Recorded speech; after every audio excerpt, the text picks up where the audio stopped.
So, hello, everybody. It is me, Demetra K, and I am sitting here with Donovan, a recovering Democrat Sadiq, also known as the Black Yul Brenner. We are live. We were not live earlier, but we are live right now. Hello, M. Thompson. How are you doing? And so the purpose of the Demetra K Show is to promote Black love, knowledge, and understanding of all things that go on in the Black community to make us an even better people, with the emphasis on even, because we are great people, but we can always strive to do better. Also, like I said, big giant thank you, hello, and welcome to YouTube, Twitter, Facebook. You are the other side of the conversation. Not only are you just viewers, but you are family, and sometimes we do share the link. All I ask is that you do two things. One, if I've never seen you on here before and you have a picture in lieu of you, a picture like this, please show me your face like this before I bring you up. And if you want to blank out your picture or your face again, you can do that. I just personally need to see you. No one else can see you but me until I bring you up.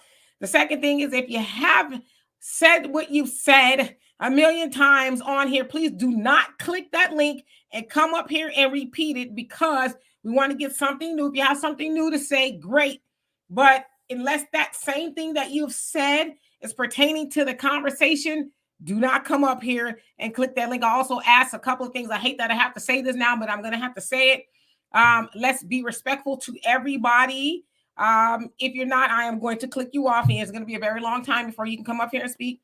Also ask that we curtail the curse words and things like that. I know sometimes we let one fly here and there, but if that is the gist of your conversation, I'm going to have to drop you down until you can figure out how to speak without cursing, because I get in trouble for that. You guys don't get in trouble for that. I get in trouble for that. So I just want to be clear about that. Today, we're going to be talking about the Francis Scott Key Bridge that collapsed in Baltimore, Maryland. Of course, let's have a respectful conversation about that, because it apparently maybe seems like there has been some lives lost, although they're still calling it a search and a rescue. It may turn into search and recovery if they are not able to, locate the missing people. So we're going to get into the dynamics of that particular bridge. And we're also going to talk about some other things. So there's some things you guys want to talk about. When the time comes, please put it in the comment section and we will have that conversation. But in the meantime, let's see who else came on here before I give it to Donovan. Troy, how you doing, brother? Don, what's going on with you? Potent, pondering, how are you? Chalk Chick, what's going on? Don't need no man, stop telling me I do. How you doing? Rex, how are you doing? Much love to you as well. Buck Horse, how you doing, baby?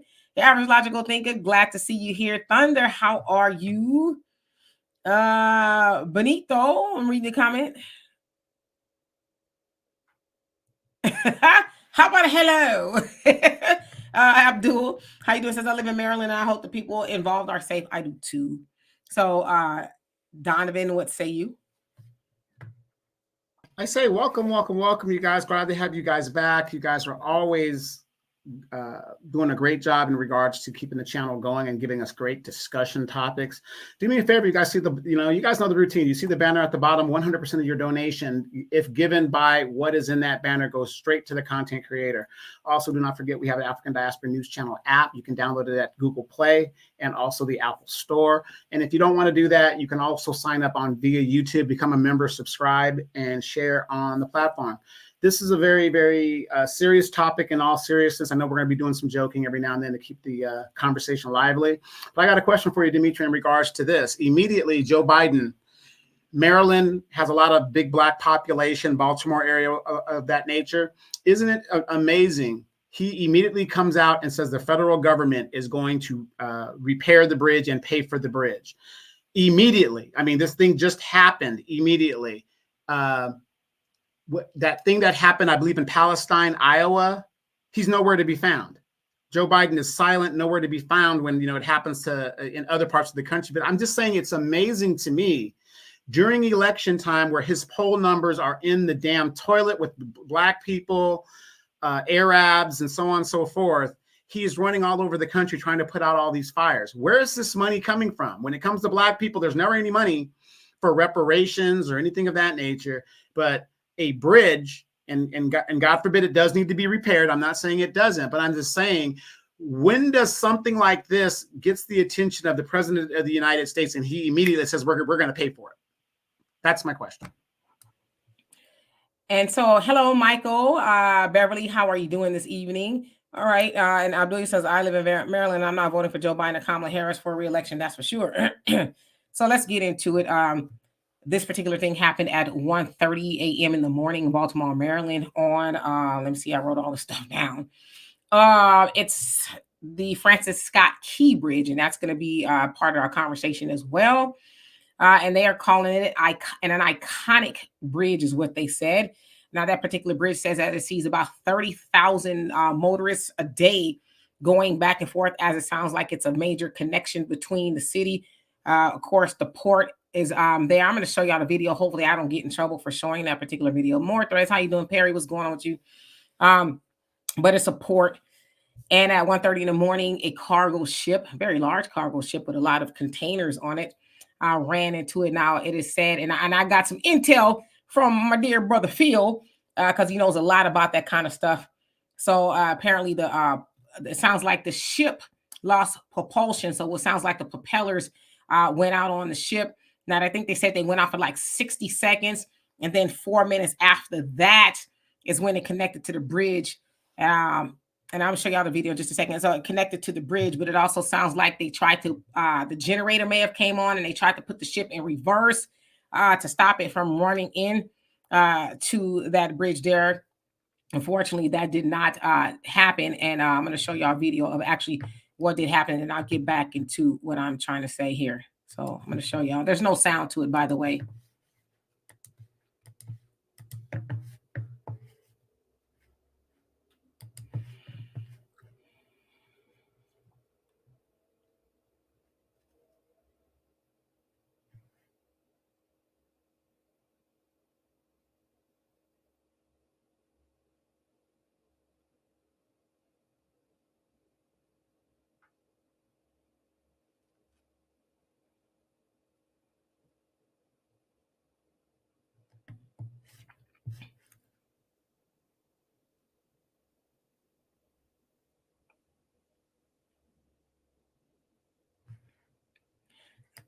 Okay, so I'm going to remove that. So what you saw there again was a container, a ship, cargo ship carrying containers. You know, containers have various amounts of goods and, you know, products and stuff like that in there. And they take it from one port to another and, you know, they offload it and things like that. So people can get those goods. And so it is said that it was construction workers that were on that bridge during that time. Sounds like they were on a break. And so some of them, I guess, were in their cars. They say ordinarily their break is about 30 minutes. So they might take a nap, go get something to eat, or just kind of kick back or whatever until their break is over. And so it is said there's about 8 construction workers, from what I understand, that are unaccounted for. And one of the gentlemen that were speaking about it, he said that the people that are missing, 3 of them are from Mexico, 2 of them from Guatemala, some of them are from Honduras and El Salvador. And he says that they were working really hard. A lot of times they were sending money home and things like that. It was very emotional because obviously those are his co-workers. And so he's saying, unfortunately, they're going to have to make calls to their families, letting them know about what happened.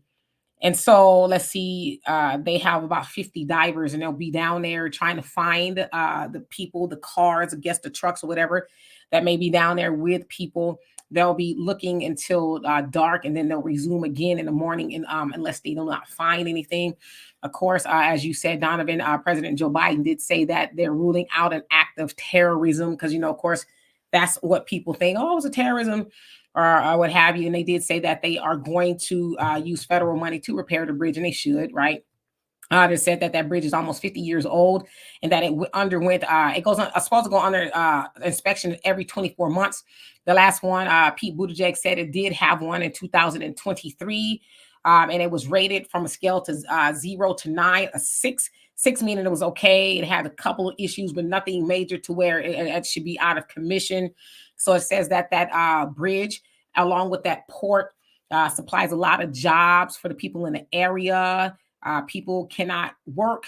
It means they will not eat as well as long as that bridge is out of order. The port is blocked and things like that. People can't get back and forth over the bridge to do whatever they need to do. So they said, and the governor Wes Moore, he says that obviously is not going to take, 2 weeks to fix the bridge. It's going to take some time because I think the bridge is about 1.6 miles long, and a good amount of that was taken out by that cargo ship. And so I saw somebody say, did somebody fall asleep at the wheel? No, it just sounds like it lost power. So I guess maybe some sort of a malfunction or something like that took place. And then once it came on, and from what Brother Phil was telling me, once that ship is moving, there's not a whole lot the captain can do to stop it because of the water and everything is pushing the ship forward, is already going. And so trying to stop that would have just really been impossible.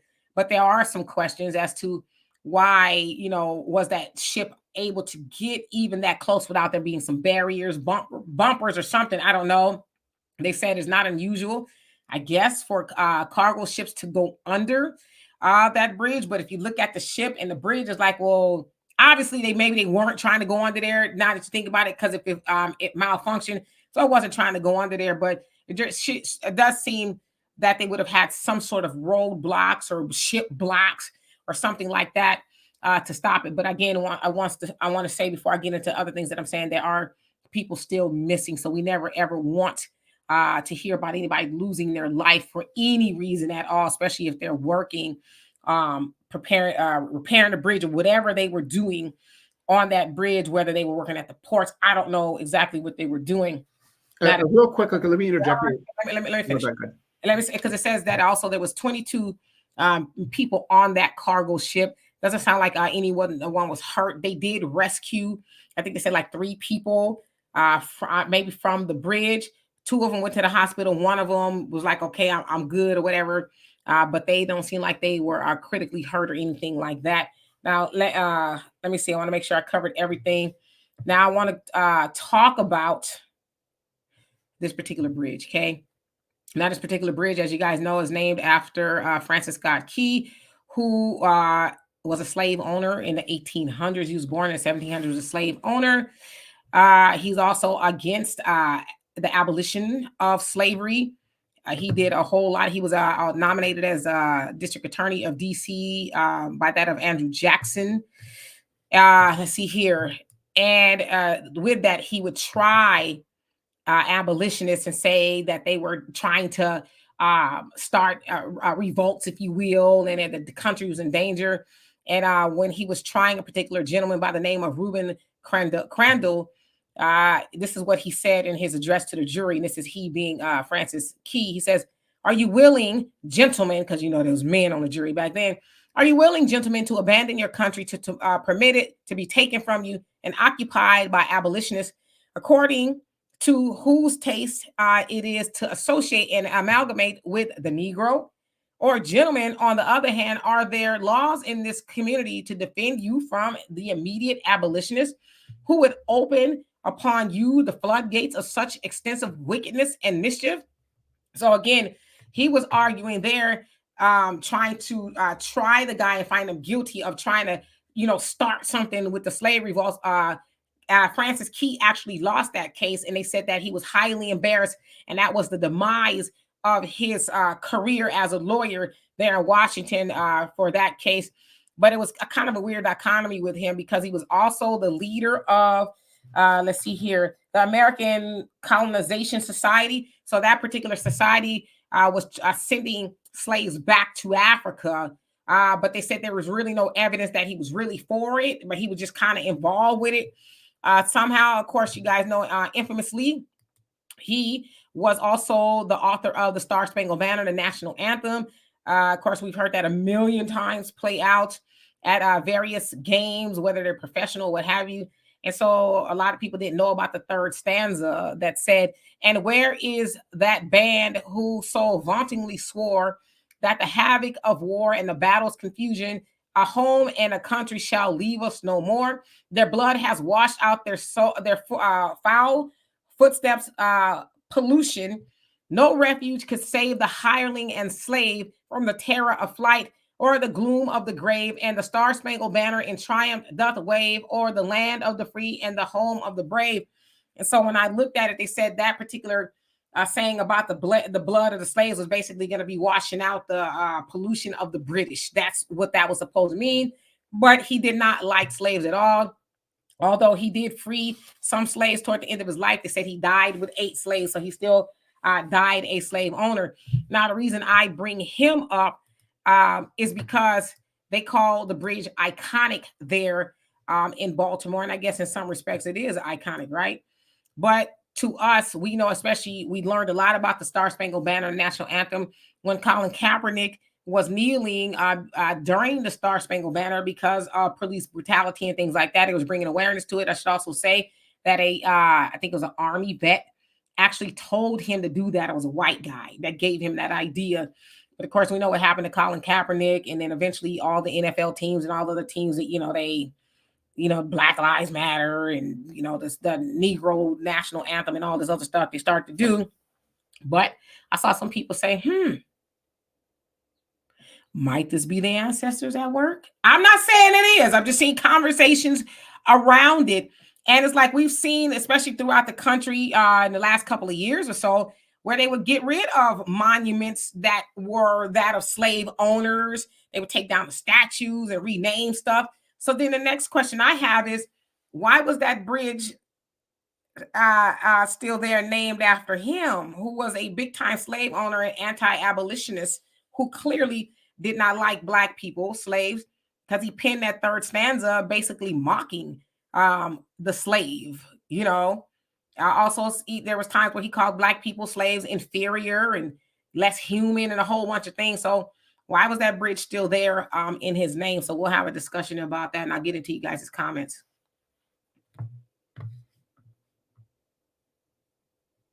Donovan? Oh, okay. I want to make sure you're finished. Okay, well, I have a lot of questions based on the technical aspect of it. You guys know I have a degree in aeronautics. I minored in physics, so I deal with technical. I'm very, very technical and logical and halfway good looking. But anyway, let me get into this. Those of you guys that have been in the Navy, have you been by the Panama Canal? When you have big container ships like that and they come near infrastructure, like if you go to the Panama Canal or the other one in the Red Sea, the Suez Canal, big container ships cannot traverse the canals by themselves. If you go to San Francisco, if you go down to San Pedro, when these ships, they're so huge, when they come close to infrastructure and stuff, because they're so huge and their volumes to turn and stuff, and things could happen, like the engine can cut and stuff like that, and then they're at the mercy of the waves and the tide and all that other stuff and the current. Where the hell were the tugboats, especially at night? Especially at night. That's the question that immediately came to my head, because I've seen aircraft carriers leave San Diego, destroyers, and they never leave. Even cruise ships do not leave port without the assistance of a tugboat to help push them in certain directions and turn them as they need to be turned. So my question, and I'm not trying to place blame, because the disaster is the disaster. It has already happened. But once again, I want you guys also to pay attention. The American infrastructure is very, very old. Okay. Our water system, the pipes, all of that stuff is very, very old. Nobody has addressed it. But again, in something of this nature, with these super huge container ships moving at night, I am just wondering, where were the fail-safe tugboat things that are supposed to help do these things? And I don't know if it's to cut corners. I'm not trying to place blame on anything. It is a tragedy.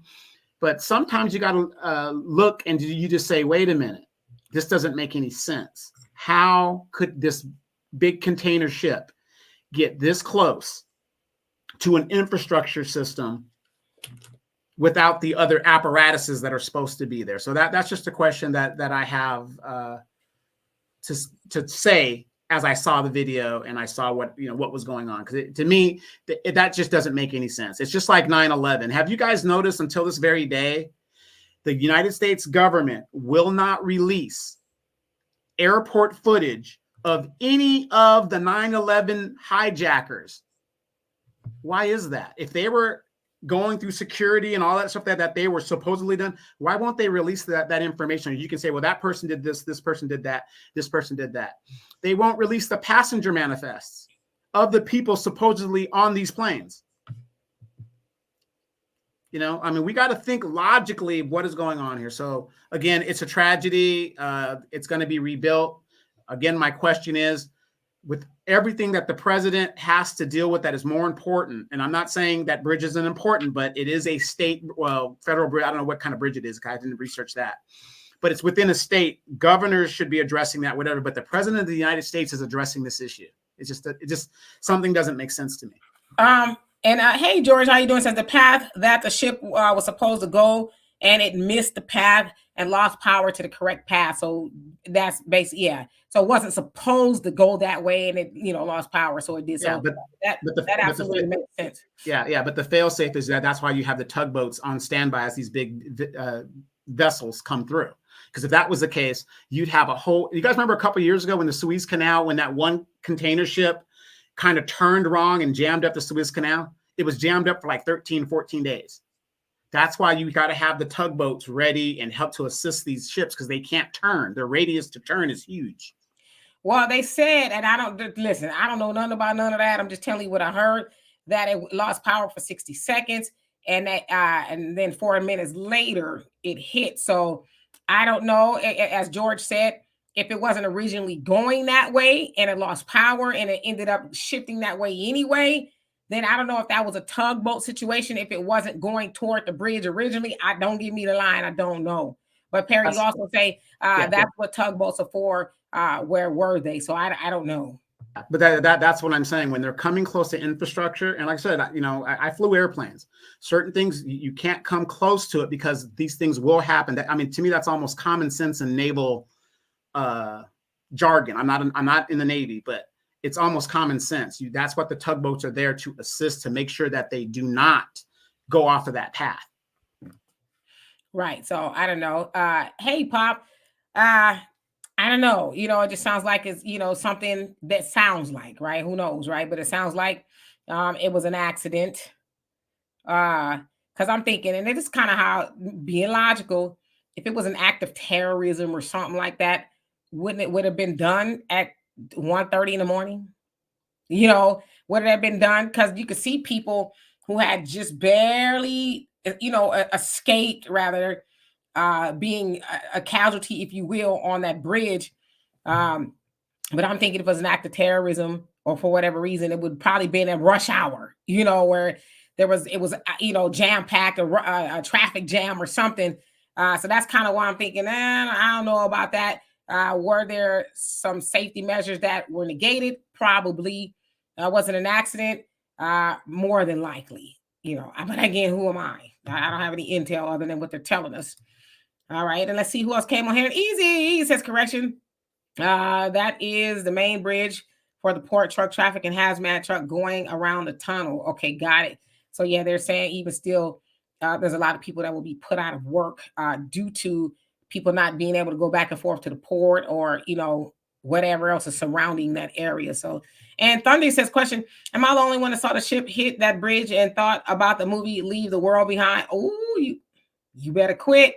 And you say, when the ship, a white lion, ran around, you know what? I thought about it when you said it. That's almost exactly what happened. And, they were on the beach and the little girl was like, hey, y'all don't see that. And they're, going about their everyday life. She's like, she could see it getting closer. The day goes on and she's like, hello, that ship is getting closer. And then pretty soon they're like, oh my God. And it was almost too late for a lot of them, right? It literally came right up on the sand where everybody was. They escaped barely. So, yeah, because the premise of that movie was everything lost power, right? So, Barry, if I didn't already, how you doing? Thank you so much. Thank you so much for that. More threads. You say, I can believe it. And Patricia, how you doing? Says, yeah, like Lake Lanier. I thought about that too. Lake Lanier, if you guys don't know, it's in Georgia where there's a literal town underneath. There was a black town underneath that water, almost fully intact. And they being, the powers that be of the city, I think it was the 1800s or late early 1900s. Forgive me, the dates are off. They decided to make it a lake. And the whole black town was lost. And so there's been a lot of people who might go vacation or ride their boats or whatever on top of that lake, have been electrocuted, have been drowned. Some people not been found. It's a lot of things going on, and some people are saying might it be the ancestors saying we still ain't happy what you did to us. So, you know, astrological thinker says, have anyone else thought about the movie? Yep, Leave the World Behind regarding the ship, name of the bridge, American history, etc. And I forget what they said the name of the ship, White Lion, was for. Forgive me, I forget, but it has some significance as well. Hello, Kara, how you doing? Long time no see. And you haven't missed much. Facts Not Feeling, how you doing? And Mike, how you doing? It says cargo ships carrying billions of dollars worth of trade goods don't have backup auxiliary for power failure. So it did. It sounds like it did have some sort of a generator or something that kicked on, and then they were trying to kick it in reverse, but it was too late. So it did kick on. So it wasn't like there were no other measures to help it to lose power. It sounds like it did have a generator from what I learned. Okay. Metamorphosis, he said tugboats guide them. Okay. And Perry says, exactly. I'm a Navy vet. Glad you caught that. All right. So let me skip down. Facts Not Feeling says the infrastructure is 70 years old. No, actually it's not. So I'm almost 50. So 47 years old. That bridge is. So I think it said it was 76 is when it was built, so not quite 70 years old, but they said it was due to have major repairs next year. And Pete Buttigieg, who is the what is it, transportation, Secretary of Transportation or whatever. Yeah. So he was talking about that as well. And Poppy says family said that bridge was janky as F anyway. Ooh. And they said it scored a 6 out of 9, being the highest, 0 being the worst. Easy says this. They say tugboat release it toward the bridge.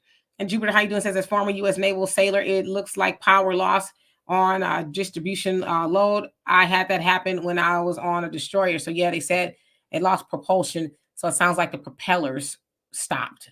So y'all will know more about that than me. TG, how you doing? He says DOT used to be a client. FHWA struggles to get funding to maintain the system, track bridge repairs, and actually do the repairs. Okay, so we got a lot of knowledgeable people here. Mab, how you doing? He says, I agree with you. It doesn't make sense. And Illuma Negro, how you doing? He says, it wasn't a hijacking. Yeah, I wouldn't think that was, because what would be the point, right?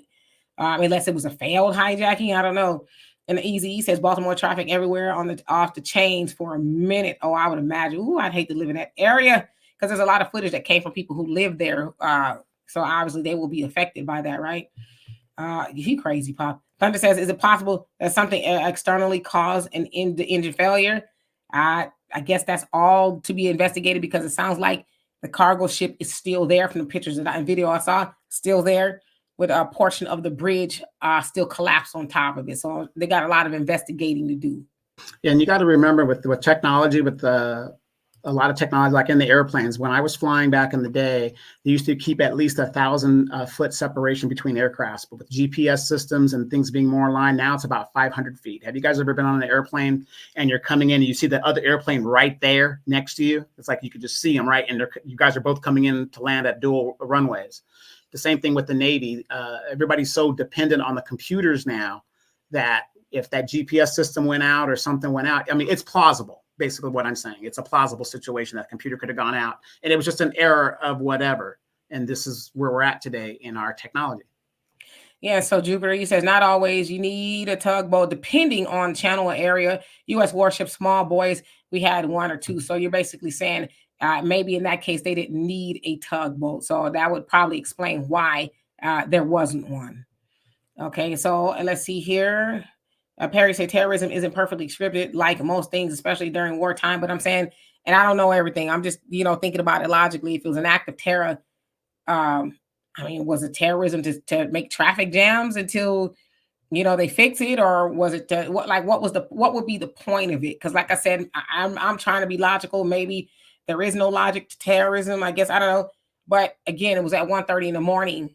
What would be the point to that? I don't know. I'm just asking questions because it doesn't make sense to me. Not saying that that's the case. So I'm just asking questions. And I'm just saying at 1:30 in the morning where it's dark, to me, that would be a definite time to use a tugboat for ships coming in. That's just me using my logic.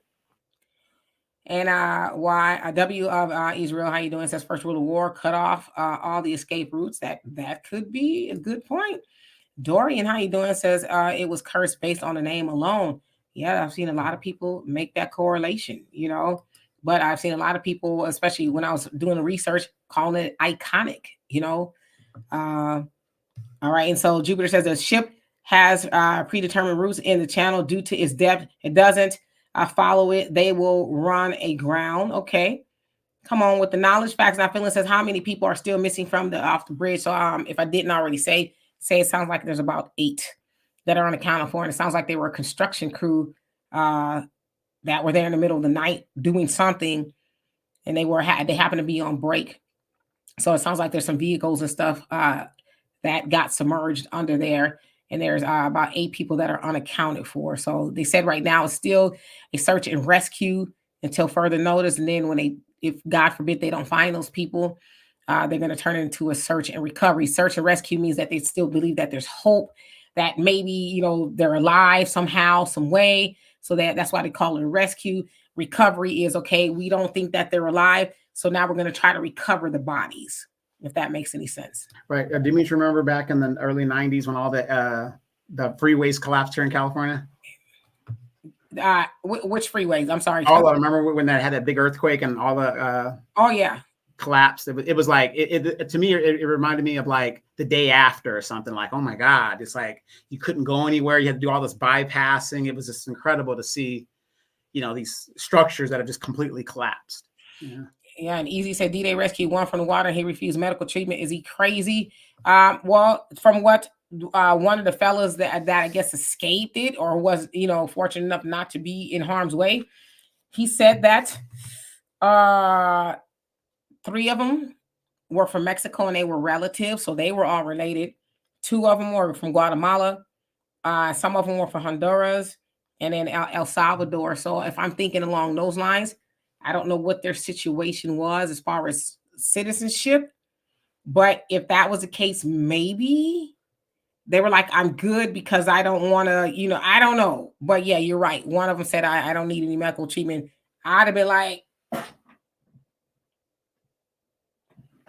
I'm never going to be the same. Okay. That would have just been me.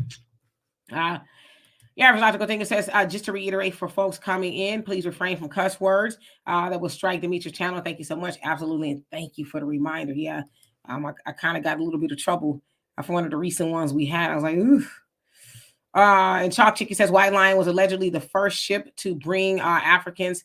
I got it to America in 1619. So that was the significance of the ship and Leave the World Behind, which is an excellent movie. If y'all have not seen that movie, please watch that movie. I'm going to actually watch it again because I want to see, you know, some of the things that I may have missed or whatever, but it was a dynamic movie.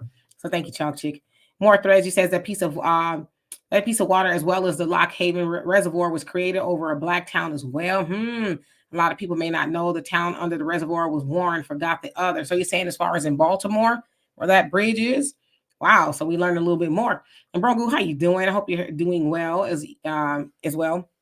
Tammy, how are you doing today? And okay, so you say more threads. Sorry, I mean Lock Raven Reservoir. Okay, and you are a historian, so come on with the history. Salam, how you doing? It says, how about no ships at that time of night? Yeah, but you know, ships, they move to 2 ships passing in the night, right? So they move at all times. There was a song by Jermaine Jackson on his Don't Take It Personal album, 2 Ships in the Night. Yeah. Right. So that, you know, and Al, you said you have some intel. Okay, so I'm gonna bring up the link, and this is what I want from when I put the link in.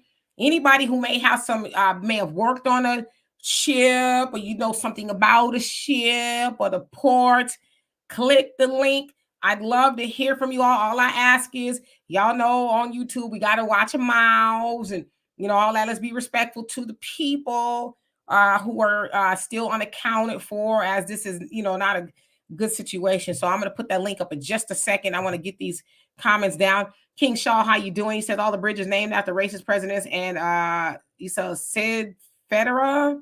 And forgive me for messing named after racist presidents. Which presidents have we had that weren't racist? All right, Blanche, how you doing? He says seems suspicious coming days after what happened in Russia.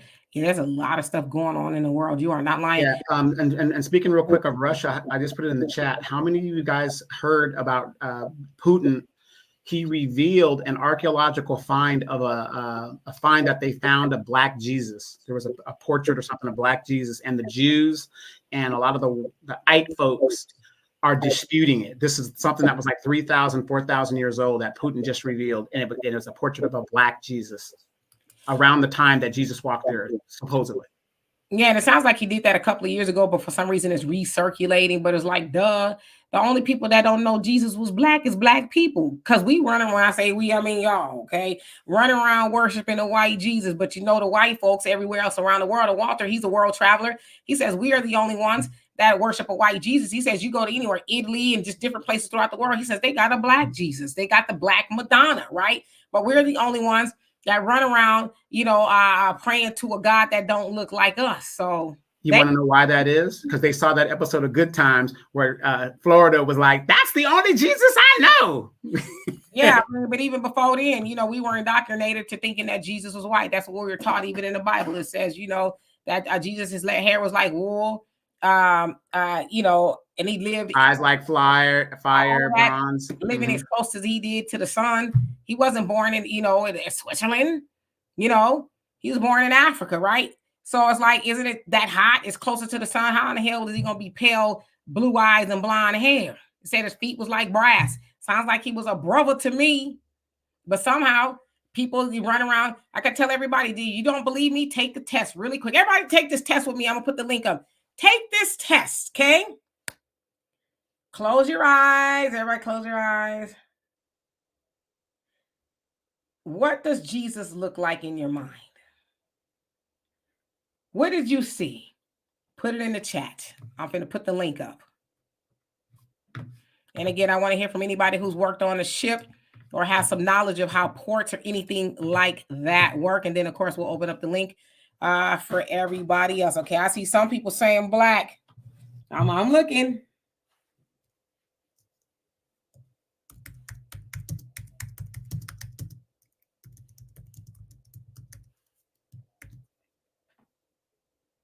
So y'all saying Black. Uh-huh.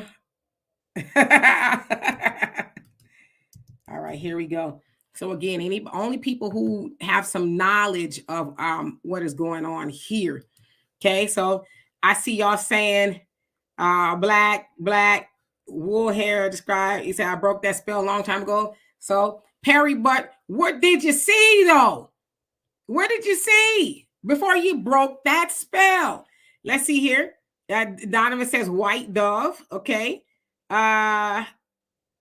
Easy says wool hair describe my people. Chalk Chick says I looked at my dad with a look of disbelief. My parents were aware. You crazy, bro. You talk about a Mexican. I can't stand you. And Salam says he was no. I got you. And Blanche, I hope I said that right. You say white man on a church fan. Come on, let's keep it a buck. Let's keep it a buck. Y'all know y'all saw a white man when you close your eyes. You're like, you saw Jesus. He's white. He's got long flowing, blonde hair, blue eyes. Look like a surfer dude, right? Like he's hanging 10. But if those of y'all who saw a black man, y'all had a very woke upbringing. But I ain't gonna lie to you. Anytime I think of Jesus, because that's what I saw, right? Not in my house, but everywhere else, I saw a white man. So I ain't gonna lie to kick it. Brother Al, welcome to the chat. Hello. What you got on the conversation? Okay, let me debunk everything what people may think about what has transpired over the last few days. Now, I want you guys to listen to me very carefully. I was in the Navy, and the Navy stands for, get this here, never again volunteer yourself. And so there are certain reasons why you don't want to do it. And let me just say this. I was in there for 6 years.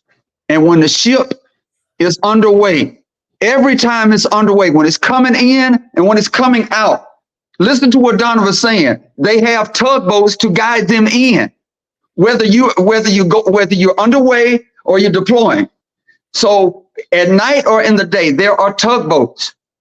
When you're on the ship, we call it in the cabin. the person that's steering the ship, they call it a coxswain, COX swain, or they call it a helmsman. That's the person that's steering the ship. Now, there are when we're underway or wherever we're going, it's almost like security. So you have the port, the starboard, and the aft. The port is at the front, the starboard is on the side, and the aft is at the back. Everybody has on these headphones and these CBs, so you're in constant communication with the captain, with whoever is at the front, what is going on with that ship. Somebody jumps overboard, you're supposed to let them know, and they can drop that anchor. What happened yesterday in Baltimore kind of reminds me, and I'm not trying to be funny, kind of reminds me of that movie Double Jeopardy with Tommy Lee Jones, Ashley Judd and Bruce Greenwood. Remember when the car went overboard on the on that ship, and it hit water. Now look, when you're in the water, as soon as that car hits that water, you ain't no damn Aquaman. You're gonna drop summarily all the way down. So this isn't like you seeing it at a cartoon or anything like that.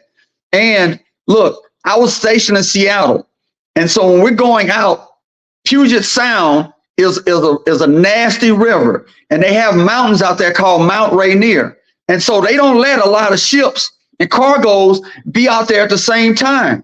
Everyone is on pretty much like a time schedule. Because the only time that you'll see two ships meeting up next to one another if they're going to be replenishing fuel. This is when you're deep in the river, but these people were coming in. So to Donovan's point, it should have been a tugboat in the front of it to sound a horn, to let the cargo commander know, hey, halt, decease, because something like this can happen. It almost reminds me of, I don't know if y'all remember back in New Orleans, they had a bridge collapse, the Claiborne, back in '93. And so I think a lot of those ships are heading that way when people aren't, they're not communicating. You don't have a tugboat. Somebody kind of maybe dropped the anchor, no pun intended, and maybe the ship was too high or whatever it is, but it's going to be a long investigation. And look, you ever see the movie King Kong? Remember, they were on the ship and they looked on that blip, they said, dirt, dirt. And they're like, there he is. That's how it is on those ships. When you see something like that, you got radiomen, and they supposed to be in contact with the captain, the helmsman. Hey, we're about to go in danger zone. So that's what people need to know. Right. So let me ask you this, Al. Okay, because we know power failures does happen, but you have people on the radio in between the ships that keep the contact just in case that does happen, right? Absolutely, all day. Because let's just say something happens out there. Even when the ship hits murky waters, and you heard about people getting seasick, you're supposed to be letting people know, hey, we're in high tide. Maybe we need to slow down. And when you're steering that ship, they want you in high alert. So somebody along the way was not communicating. That's what happened. Something small as a tugboat could have easily stopped that from happening. Even so, okay. Let me ask y'all, because when I think of a tugboat, I think of something that's got little oars, and so a tugboat. Is it like it sounds like it pulls, or it pulls or pushes, and it has padding around it, so it'll push against the hull of a lot of the ships to turn them in the directions they need to turn. So how big is a tugboat in regards to a cargo ship, or even I guess a Navy ship? How big is it? It doesn't have to be that big. It's probably an eighth of what a ship is, of a aircraft carrier, probably eighth of the size, because you're on the water. It doesn't take much to push it in a certain direction. See, because as it pulls, the person that's steering the ship, they'll go right along with it. It's almost like being on a bicycle. And so somewhere along the line, it was just so many people lost their lives because it's just lack of communication. You out there late at night, maybe you need some fog lights. You've seen the movie Perfect Storm with George Clooney and Mark Wahlberg. When you think you're in a sense of danger, somewhere along the line, you got to say, hey, maybe we need to stop. So, but what they're saying, from what I understand too, is it doesn't sound like it was a lot of time, because it lost power for like this. I think they said 60 seconds, and then 4 minutes later, it hit the bridge. So I guess we all saying there should have been a tugboat, but that there wasn't. Even if they were to Mayday or something like that, what could have been done in that short amount of time? I think maybe that, you got horns on those ships. And so I was looking at a picture, it looked like someone was on the top. Mm-hmm. I'd rather maybe they didn't have enough time to stop, but all that cargo and stuff, that ain't gonna knock no damn bridge down. If you got those containers on there, I'd rather for that to hit the ship than hit the bridge than the boat. So the boat, from what I heard you guys saying too, and I guess it hit the base of it. Is that what happened? The base of the bridge? Yes. Yeah. But see, that also tells me they were steering in the wrong direction. But it lost power, remember? And they said what happened was when it lost power, the generators kicked in, and then I guess they were trying to put the boat in reverse, but it was too late. They couldn't, because they said it lost propulsion, which I learned is a propeller. And then when the propellers came back on, they tried to put it in reverse, but it was too late. It could have been that they were going a little bit, maybe too fast, where they couldn't slow down. But I would think if you're out there that late at night, you need to be creeping. And what they also said, and I learned this from Brother Phil, because he's very knowledgeable about that kind of stuff. Sounds like they were also working against the current. The water has something to do with it too. So it wasn't like, because when we think about, I do anyway, a boat sailing, you don't factor in the water is also moving in tandem and helping the boat also move. So along with the boat's own motion, that you got the water as well, right? There were times when we would be out at sea, and if the waters got too high and if it became too wavy to where the ship was going to be rocking, they would come over the intercom and make an announcement that they're going to just stay in pack. You don't want to just keep going into those high currents and waves, because something bad can very, very happen. You ain't worried about what's in the water. You just don't want anybody falling overboard or that ship tipping over. You seen the movie Poseidon Adventure, where the ship turned upside down with Gene Hackman? Damn good movie. I love it. Won a couple of Academy Awards. So you think about those kind of things when you out there. Think about those cruise ships, like when they have to dock. I think a lot of times too, maybe moving into the future, before these ships leave the dock, they need to inspect them, 2 or 3 times over.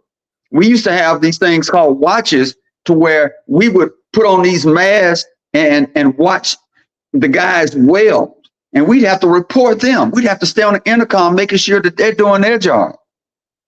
So it's a lot of factors that go into those ships. But maybe I don't know how long the ship was out there. Were they out there too late or too long? But there's going to be some lawsuits. But somewhere they weren't about that bridge, because it's so old and raggedy. I'm thinking that cargo ship was kind of raggedy. That could be a possibility too. Yeah, because why did it lose power? What happened? Right. And you got to think about the insurance company. A lot of these corporations, they use the insurance companies to replace their losses. I mean, how could they lose power? It's the second week. You already paid your bills at the top of the month. So it ain't like, you 3 days behind on your rent. They put a notice on you. You should have already paid your damn light bill. You tripping. I think it's a little bit more serious than that. And I mean, I don't know. I'm not a captain of any. Well, I'm the captain of this show. Hello. But I'm not a captain of a ship. So I'd imagine. Can you imagine being a captain of something like that, and I don't know the dynamics, but you're steering and you're trying everything you can because you see the impending disaster that's going to unfold, and there's nothing you could do, right? Like that has to be very traumatic because it doesn't sound like it was something the captain did. I don't know. You know, I'm sure they're going to do an investigation and an inspection. What was on that cargo ship? A lot of them ships be coming over dealing with dope and a lot of illegal stuff. So were you supposed to be out there late at night? What was really going on? I mean, you know, they gonna get to the bottom of it, so they say. But in the meantime, you know, I guess we should hope that, and I know at this as time goes on, unless I don't want to, you know, but hopefully they find those people. You know. Well, you know what? You bring up a good point, because I don't know if you guys remember a couple of weeks ago or months ago in California, there was like a big cocaine bust or some kind of bust actually happened. And you would think in a disaster like this, and let's say you're in, it's a big container ship, right? So now there's this disaster. Everybody's so distracted with the disaster, they're not looking at what's in the containers. Right. Okay, so listen here real quick. So Easy saying the news stated this morning, tugboat, so there was one in play, tugboat moved ship and released it toward bridge. They broke it down with how it lost power and regained it. By time power was back on, it was too late. So I guess the tugboat was in place somehow. So it wasn't without one. Well, what that's really good. You know, no pun intended, but this is almost like a euphemism to London Bridge is falling down. Francis Scott Key Bridge is falling down. So yeah. So and I'll say this before I go. You know, they have I was in the Navy. They had the Navy SEALs where they attack, you know, incidents like this, you know, underwater welders and stuff like that. So maybe y'all can talk to your audience and tell Black people learn how to swim, just in case you got to just jump your tail in the water. That is a good all point. Those cruises Black folks go on, and you know, and you're right too, because Black folks love to go on cruises, but you know the funny thing is, a lot of them don't know how to swim. Well, you may listen. Go ahead. I'm gonna tell you how I learned how. When I got to the Navy, you don't get out of boot camp until you pass a swim test. You on a 10-foot diving board, and you have to step off the diving board. And when you get into the water, they already got two people they call fishermen. They're already there, yeah. Right. They already got so nothing will happen. Now they want you to float or swim from the 10 feet to the 3 feet. This is what they tell you. When you step off, do like this. When you get in the water, push like you're praying and push the water down, and that's gonna make you come up. So I already knew how to float. You know, but hanging around with old folks, you know, they foot couldn't touch the bottom of the water. You know, they didn't want to get in it. Well, like hell, if you get your tail in the bathtub, surely you can know how to swim. Yeah, that is a good point. I went on a cruise this last year. I think I'm going on another one. And yeah, there's a lot of Black people on that boat. A lot of sisters who would not be wanting to have their hair wet. But listen, I was out there on the, you know, the balcony, if you will, right out there on the balcony, and I went out there at night. At first, I didn't want to go out there because it was very dark. And you, Al, you know, Donovan, y'all been on ships. You know, at night, that is the creepiest thing in the world. So I'm looking out the window. I was like, nah, I ain't gonna go out there because I was the only one in the room at the time. And then curiosity got the best of me. I opened the door. I said, okay, I'm gonna stick my head out. I did that. I was like, ooh, it's creepy. I was like, okay, step out there and see what it's like. I stepped out there for a couple seconds and I stepped my Black ass right back in there because you couldn't see anything. And we were very high up. So I personally couldn't imagine falling in that water or any of that kind of stuff. Because even if you knew how to swim, it would be of no consequence. You know what I mean? If you fell in that deep, dark blue sea, swim, you would swim. But how long would you swim before you just say, "Oh, forget it"? Yeah, it's look. If you don't know how to swim, I don't care if you Michael Phelps or you Aquaman or Submariner. Tell them who Submariner is down there. They don't know who. If you don't know who those people are, you at least want to. Maybe you can float. Do y'all remember that movie, Officer and a Gentleman? They had a thing where you had to get in this little compartment, strap on, and you slide down. When you hit the water, the thing turned. And Louis Gossett was just trying to tell them, don't panic. Because they wanted you to Follow learn. your bubbles. Yeah, we did that in SERE School. Follow your Yeah, bubbles. yeah. Look, when we see stuff in movies, a lot of that stuff just be going on out there. But the water ain't nothing to play with. You hear all these people talking about they want to be a merchant marine and a coast guard or whatever. If you scared of the water, you don't want to be on no kind of ship, no cruise. Start somewhere small. You know, the kiddie pool. You know, no joking aside. The kiddie pool. Go to a water park. Get on those slides and stuff. Get used to the water. I heard somewhere black people came from water. So why are we scared of it? We don't want to drink it. Yeah.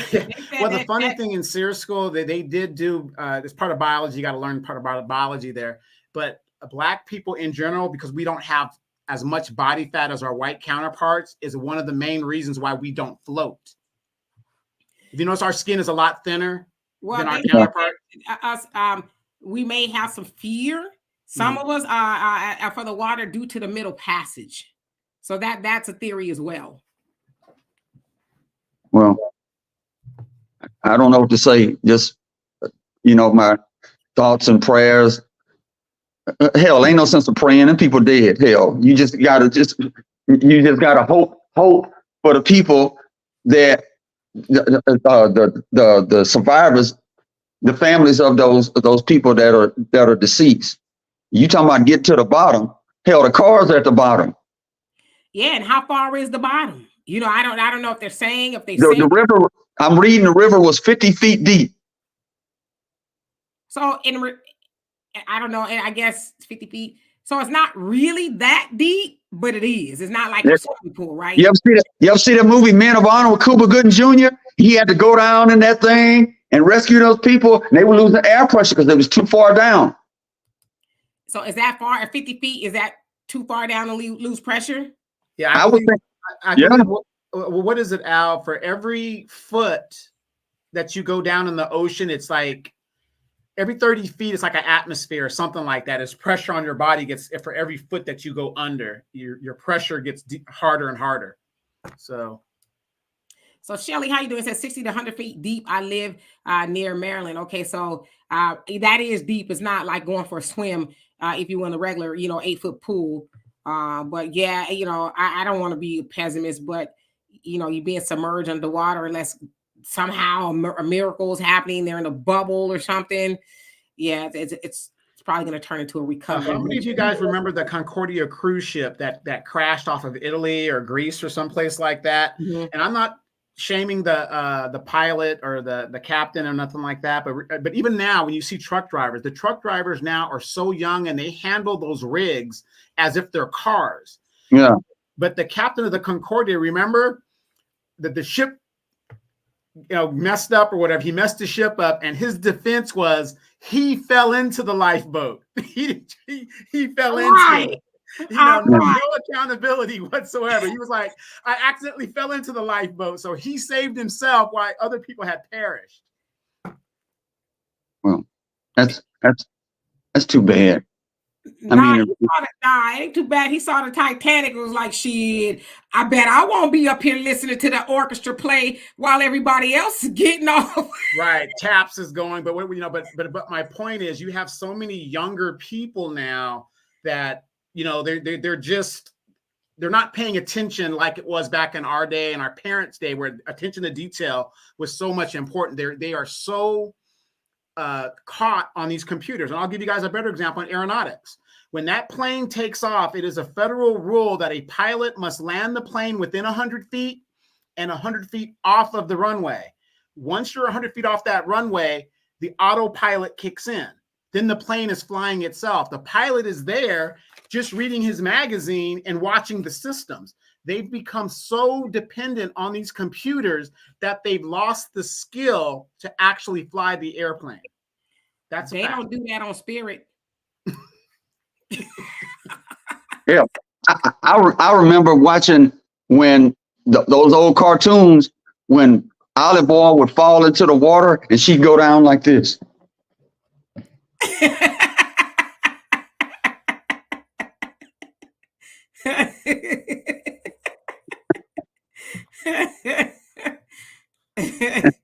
Hey, look, I've been talking about water. I got to go pay the water bill. And I ain't talking about the bill. I'm talking about in the bathroom. So y'all have a good show. Bye. Oh, boy. Yes, it's always nice to have people who are knowledgeable about that. So anybody else has any intel about how ports and ships and tugboats work, I'll put the link up here. Again, you crazy, brother Samuel. How you doing? So I'll put the link up here. Y'all got some intel about, you know, what we're talking about. Y'all want to change the subject? I saw Bernie's, I think it was, said something about P. Diddy. We can have that conversation. We talked about it on our live earlier, but if y'all, whatever y'all want to talk about, we could talk about. No, I think we need to talk about something that's very serious. It affects people in Houston. It affects Black people. It came out today.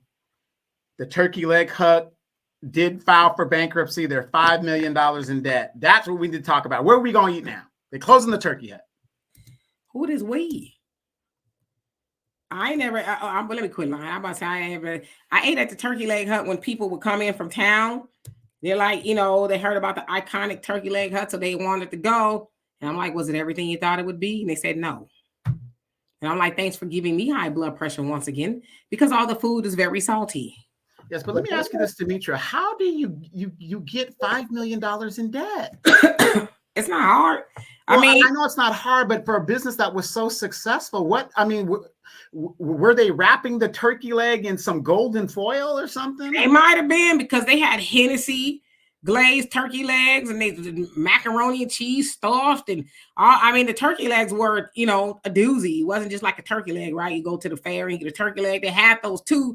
I think if you've ever been to the Turkey Leg Hut, they have a lot going on. They got a DJ. They got, you know, I guess it's a daiquiri hut. Then they got a to-go thing where you can get turkey legs, and it's just quite a place to be in. And with that, you know, they would have a lot of celebrities visiting them. And from what I understand, both the husband and the wife like nice things. Sounds like there was some misappropriation of funds, allegedly. I don't know. I'm just, from what I read, some misappropriation of funds. Sounds like it was some funds being spent on some women's and things like that. So it's not hard to be $5 million in debt when you're doing everything but running a business, right? You running a business, you're supposed to be buying turkey legs, you know, whatever. But it sounds like maybe he was spending some money on some women's legs. That's what I heard, you know. So I don't know. And then again, we don't know what they bought in their personal life. They could have been living in a mansion. We don't know. But I'm just saying, it's just kind of like, golly, $5 million? Woo! Right. Hello, Manolo. You says waters are no joke. Mermaids are real and all manner of unknown sea monsters. You know what? They might be real. This is the thing. Okay. I was listening to the radio earlier and they were talking about the colonization of the moon, of all places. I'm like, damn, they want to colonize the damn moon too. Anyway, they was talking about the colonization of the moon, but who would govern the laws, you know, because nobody owns the moon, right? You know, Russia goes up there. Do they govern the moon? Does the United States, who governs the moon? So they were talking about international laws. They said maybe that would apply somehow. But then it's like, what if somebody already lives on the moon? You know, and to your point, Manolo, we don't know. We think because we're humans, like we the bomb, right? We all know them, but we know that there's been verified. The United States government, of course, the Nation of Islam has been talking about it for a very long time, and the various amounts of people who have said, hey, I looked out in my backyard and I saw this alien. You know, yeah, wasn't that in Florida? The aliens were at the mall or something? Yeah, yeah. The aliens was running around at the mall. Okay, it was a hot dog on a stick and all. I'm just playing. I don't know what they were doing, but they was at the, you know. But so when we hear those stories, remember that movie in the 80s, Fire in the Sky, where the guy gets abducted. He says that he was sucked up, and then they did all these experiments, stuff. You know what I'm getting at. And of course, people are like, yeah, right. And so now we're seeing and hearing a lot about these things. So Manolo, to your point, we think we the only one out here. We think we the only one that's in the waters and that kind of stuff. Nah, I totally believe mermaids are real. I do. And then you think about international law. Once you get out in international waters in the ocean, there is no law. So even if you go to space based on that theory, there is no law. Right. And Thunder, you say talk about preparedness and getting ready for emergencies. Too much is happening right now. Well, you know what, dear brother Thunder, we could talk about that. And thanks to you, I would call you our resident emergency preparedness guru. We talk about it a lot, but I think at this point, if people do not want to get ready, and I guess that really should be defined, right? What does it mean to get ready? Water, food, batteries, the radio that you told us all about. I'm trying to think of the name right now. Escapes my memory at this moment. And just different things. Basically, are you able to live off of the grid, right? That's why everybody should really watch the movie Leave the World Behind, because it talked about that. Are you prepared to live off of the grid? Or are you, like Donovan said, pilots, are you, so tied to your phone and your electronics to where if you needed to live off the grid, are you able to do that? And so the time is now. The time was yesterday. The time was a year ago, 20 years ago. And we're starting to see all these things manifest and unfold. And so I'm just like, if people don't want to get prepared, they don't want to. And there'll be the people, I don't want to give the movie away. There'll be Ethan Hawke in Leave the World Behind. I don't know how to save my son. My phone is not working. That's all I'm going to say. There's going to be a lot of people who are Ethan Hawke. And unfortunately, there'll be very few people who are Kevin Bacon. Kevin Bacon said, well, you haven't been watching the news. You haven't been paying attention to what's going on. You knew this was going to happen, and here you are. He says, your money is no good to me, because Ethan Hawke, they had money. He was trying to pay. He's like, your money ain't what we gonna buy with it? Everything's shut down. Your money is no good here. What you want from me is actually more valuable than any amount of money you have in your pocket. So, and again, the United States currency is based off of nothing. It's faith-based money. It's not backed by silver. It's not backed by gold. But if the world is shut down, what you gonna go buy? Right. Exactly. In fact, Scott Phillips says, I learned how to swim when my friends threw me in 16 feet deep pool when I was a kid at summer camp. Listen, my daddy threw me and my siblings into the water and said, give it your best shot. That's how we learned how to swim. And then later on, my mom said, he did what to y'all?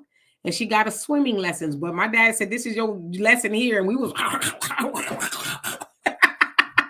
we didn't drown, needless to say, right? Brother Samuel says, Donovan, you're right, though. It's like people using GPS and have lost the skill of reading a map. Yeah. Do we have maps? We all need to get maps, because it's the thing, not if, but I mean, we've seen it. AT&T, remember there was a T-Mobile and all of they shut down. They said McDonald's, all of them, oh my God, the McDonald's, all of them shut down because they're, whatever is technology, whatever is shut down, they were inoperable for a couple of hours. We've seen Demetria, remember around the nation when the EBT system went down, women got upset. Black women were in the streets. Oh, trust me, it was a whole some white women up in them streets too. We saw that Facebook and Instagram that went down, and people were losing their stuff. Oh my God! What about the children? The EBT went down, and they're talking about what about the children? People be going to say that for real. What about the children, right? Brogley says, I read those folks were trying to blame the black mayor for the incident. If it rains tomorrow, those folks will turn around and blame us for it. And there's a black mayor, Mayor Scott, I think it is. But yeah, that's crazy. And Easy say, DZ. Donovan, you should see all his toys at the Turkey Leg Hut. Yeah, so I'm sure that's where a lot of the money went. The cars all matched the color of the Turkey Leg Hut and, things like that. So they say a fool and his money will soon part. Yeah, that's what I'm saying. These people, I'm a businessman. That isn't good business, but everybody's a business person. But you don't know anything about how to run a business. Go ahead. Yes, Clubber Lane. Y'all know who that is? I pity the fool. I don't hate Balboa, but I pity him. I fear any man who try to take what I got. Right. How you doing, by the way? It says not paying suppliers, delivery companies back taxes, all that. Yeah, so it's not very hard to be in debt. Sunday says, I've never been to the Turkey Leg Hut, but I stopped by the Jamaican place. They got damn good food in there. Which Jamaican place is that? You know, I try to go to all the black restaurants, but I'm like, damn, by the time I get in, I'm going to starve to death. Yeah, I mean, it'd be hard for me to do. But y'all get the point. You got to wait for hours to get in and things like that. And so sometimes I don't always get to go unless I go during the week when there's nobody there or something like that. But which market is that in? Edwin, how you doing? It says marketing and planning, trying to do too much too fast.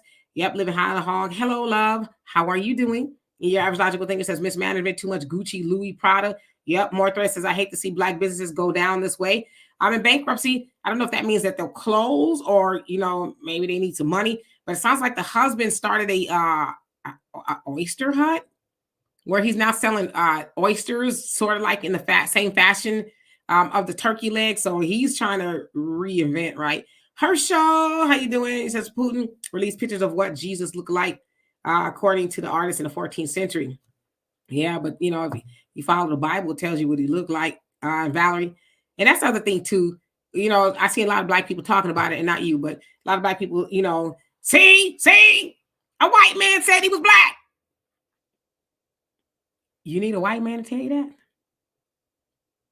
I'm just asking, you know.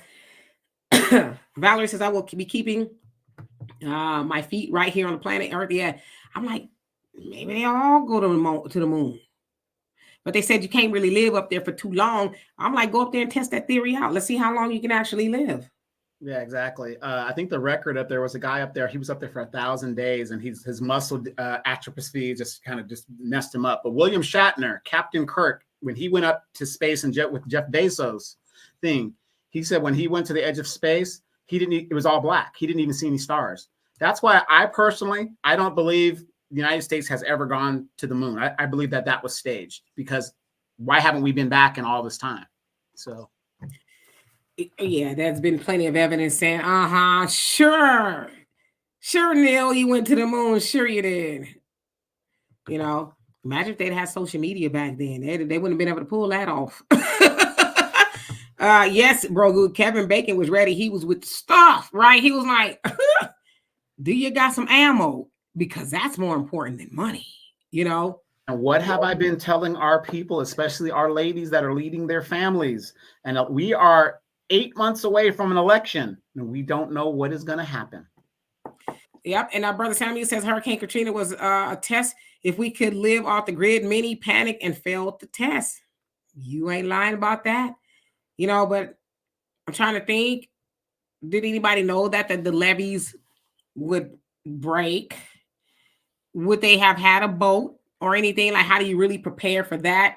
You know what I mean? That sounds like a bit above my living off the grid survival pay grade, you know, and plus there's a lot of stuff in those waters, like wildlife and, you know, there's a lot going on. Yeah. You know, the funny thing is they keep saying that the levees broke and whatever the deals, but they forget to, I don't know if people either forget to listen to the part where they intentionally flooded the levees to alleviate the storm front that was coming in. So.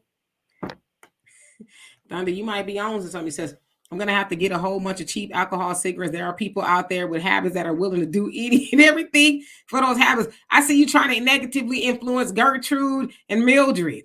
Well, no, Thunder, you know what? You're absolutely right. Because Demetra, when I go overseas, what's one of the first things that I always pack with me? Cigarettes, because those people like to, and that's a way of being friendly and stuff like that, because they have these habits that they like to do. He takes crack. I'm just kidding. It'd be some off brand cigarettes too. He's smoking. They so off brand. They're called Rets. I'm smoking Rets. hey, you know, like Demetra's joking right now, but look, she tried to follow me and got the candy cigarettes. Her and her daughter had the candy cigarettes with the little powder. You would lie. I don't want nobody to think I'm messing up my beautiful lungs with nothing. Okay. They may not be pink like they was. My grandma used to say pink. She used to talking about I'm getting me a winter pink suit. I'm like, what the hell is pink? But my lungs may not be as pink as they used to be, but god dang it, they ain't black. I don't think they are. Brogu says they live by John Carpenter. He makes great movies. Yes, he does. He does indeed. Let's see. And that guy from Texas, how you doing? Says start camping. Hell, people, as the deacon said, there's black people so poor they living in the woods now, so they might have to. Janice, how you doing? Says those ship containers had black slaves from Biden's and Buttigieg's plantation. What? Wow. Okay. Thunder says there's people willing to get out there and dig potatoes for 2 cigarettes. You ain't lying. Sometimes, fellas, if you're overseas, a pack of cigarettes could get you a good time. What women will do for 2 minutes of fun. Okay. She like, it's only going to be 2 minutes. So yeah, I do it for the cigarette. 2 minutes, that ain't that long. Before it'll be over before it starts. And Blanche, you say, went through Hurricane Andrew and remember people coming together. I'm just saying, so hopefully that'll be the case, right? Metamorphosis says to own a business, you really have to budget. Yeah, it sounds like they would just probably make so much money at a time and then not really realizing how much they were spending. And Three Hands, how you doing? He says, I was born in 1984. My grandmother made me learn to read key maps for our trips. I was a navigator, gave me purpose and taught me accountability. Yeah, you say I was born in 1971. I know, I don't look like it. I know. But yeah, that's when maps was hot and popping, right? The time is right. Wait, Demetri, remember when you're about to go like back east or something, go see a family member, and you would call the auto AAA, and they would send you the maps of where you're going to traverse, and you have your little route already routed out for you where you should go and stuff, and you're driving, and your navigator's with you, and they're telling you, okay, look, there's the bridge coming up, and look for this, and your next stop. I mean, it's antiquated to us nowadays, but again, we've been programmed to think. Basically not think. I couldn't even tell you, other than my own phone number, I could not tell you my mother's number, my brother's number, Demetra's number, nobody's number. But before, I used to be, Demetra's number's da da da da da. We're being deprogrammed. I know your number is 9513. I'm just playing. 976. I do know your number though by heart. The people I talk to the most, I do know y'all numbers. I do. I think I know quite a few numbers. I know all my siblings, my father's number. I know your number. My good friends' numbers. And my daughter's number, obviously. My nieces and nephews, I know their number. Yeah, so I'm not as old as you. That guy from Texas says, I'm in Houston. I tried to go to Breakfast Club, and there was over 100 people in line that's Black-owned as well. I went to Tacos A Go-Go instead. Yeah, that was me. Every time I tried to go to our restaurants, I'm like, I'll be goddamn if I'm going to be waiting in line for 1,000 hours to eat some high food on top of that. So yeah, I ended up having to go somewhere else because I don't be liking to be out there when it starts to get dark. Freaks come out at night. Robert, how you doing? He says that that guy from Texas, I see you. Okay. And Bro Goose says cheap alcohol and cigarettes. That's called the P Diddy method. You crazy. And Thunder says D tonight at 8:00. Ours and AMSAT are broadcasting tonight on ham radio tonight. If you want to go, want to listen. Yeah, I have to try to find that station. I'm still learning, but I'm getting the gist of it. And Gilbert, how you doing? It says, how do you hit a bridge? That is the question of the night, right? Yeah, they did the little 2 minutes for cigarettes. They like, yeah, okay. Hurry up. Brother Simon says, me too, Donovan. I remember dealing pictures out of the spaceship that went to the moon, and how part would break off and go into orbit until they got ready to leave. It would then reconnect and come back to Earth. Yes. Y'all know I ain't lying. 2 minutes for a cigarette. They're like, it's worth it. Three Hands says they smoke over there like we did here in the 60s, 70s, 80s. Yeah, it's like, wow. I knew the guy, he was a chain smoker for real. He'd be like this. He'd be smoking one cigarette, and then he'd be lighting the other one. You talk about your ex-husband? That, him too. Yeah, and he... I'm like, my thing is, I don't mind chain smokers. I just don't like those nasty smokers where they just put the cigarette out everywhere. They throw it in the toilet. They throw it in the sink. They just don't care where they do it. And it's just filthy. I hate the filthy smoker. Smoking is filthy. It's no shade to you smokers out there. I'm just saying it's a gross habit. Thunder says keep secrets, tea, alcohol, top ramen soup. That's for the people who come knocking on the door. You know what? I don't eat top ramen, but that's a good idea. It's a good idea. I'm gonna keep some handy. Hell, I might have to eat some myself. Let's see here. Thunder says you can still buy maps. Yeah, you still can. There's some people. I'm telling you, if I call my dad right now, say, Daddy, how do I get to the such and such and such? Yeah, or what's the address? Or where's it? Okay, what you do is you go down past to the stoplight, to go down 3 stoplights, and then you make that left. And then when you come to the stop sign, you know, with the store on the left, the store that with the thing, then Daddy just give me the address. Then you keep going, and then I'm like, Daddy, there's map. I can Google it. But no, he wanted to make sure. Wait. And you forgot when your dad goes, and by the way, the minister said this. He goes into the whole saloon. No.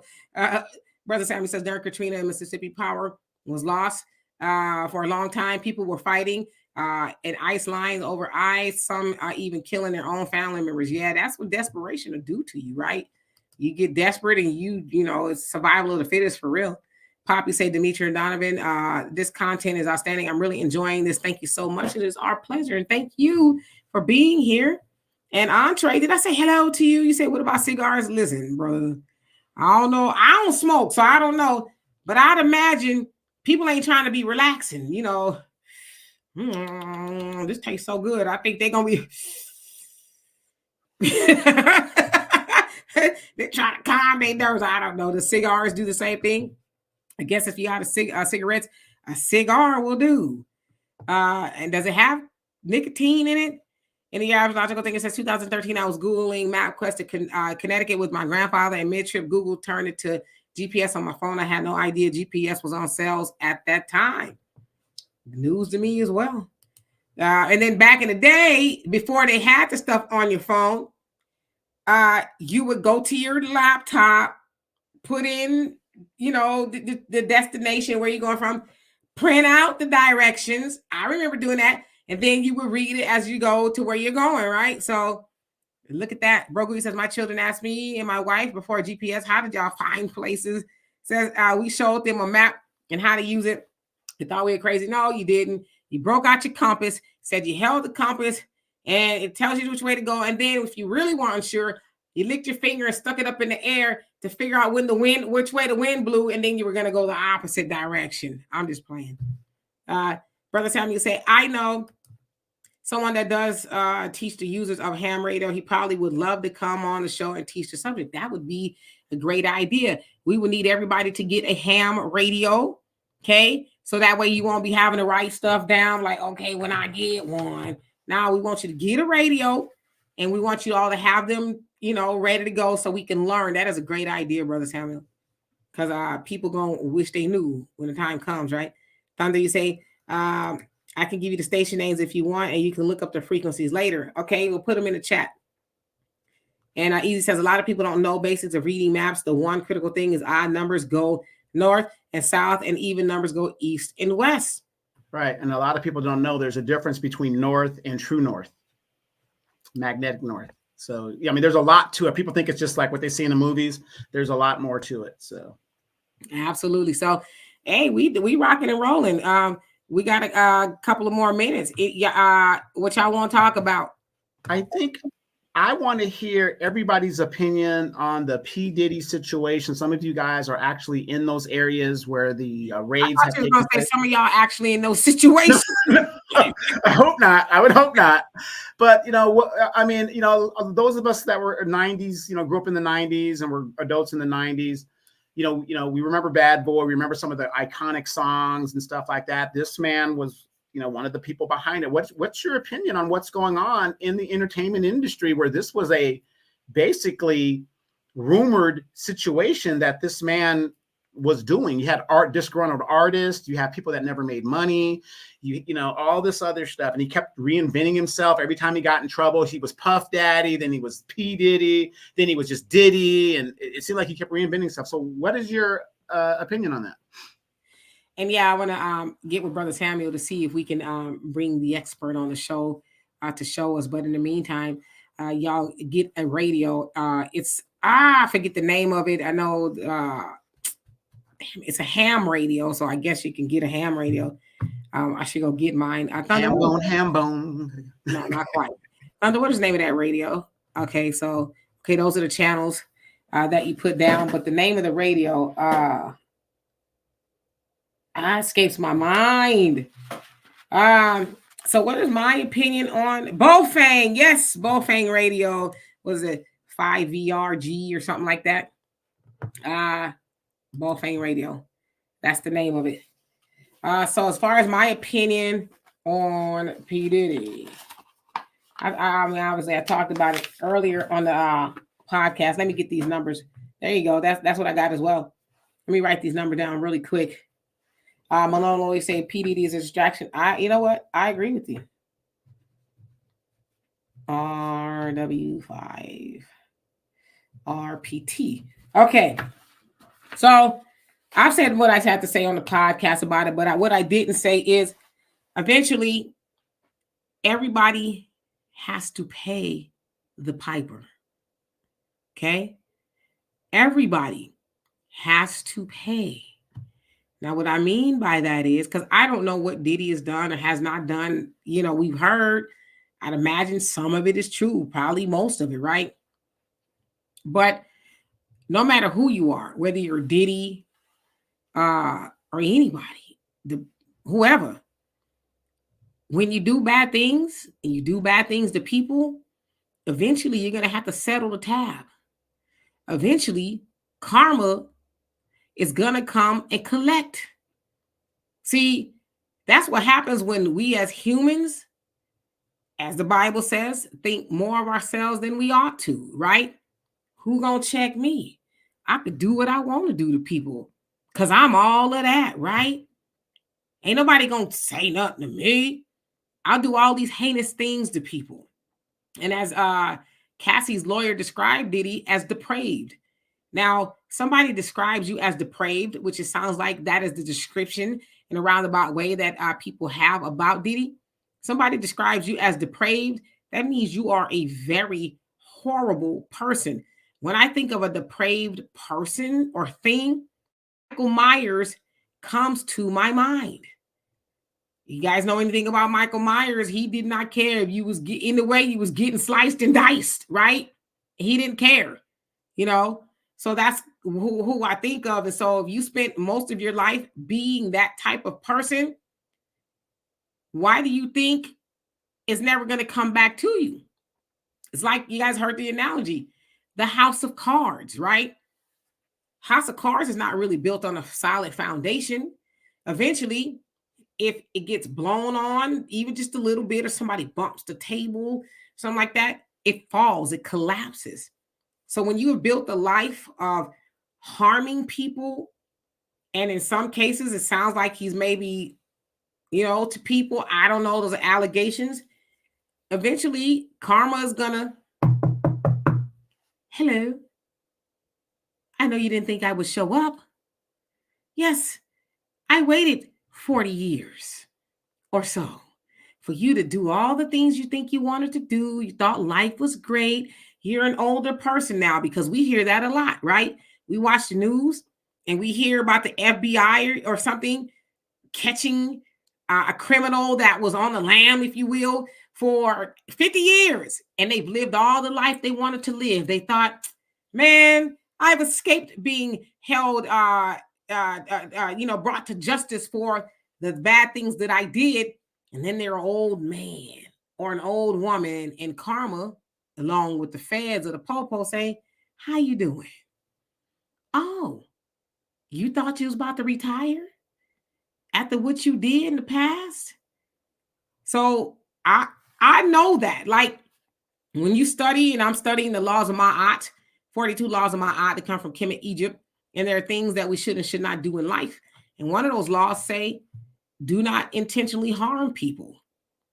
That is one, I've always lived by that. And when I wake up, I think I never want to intentionally harm people.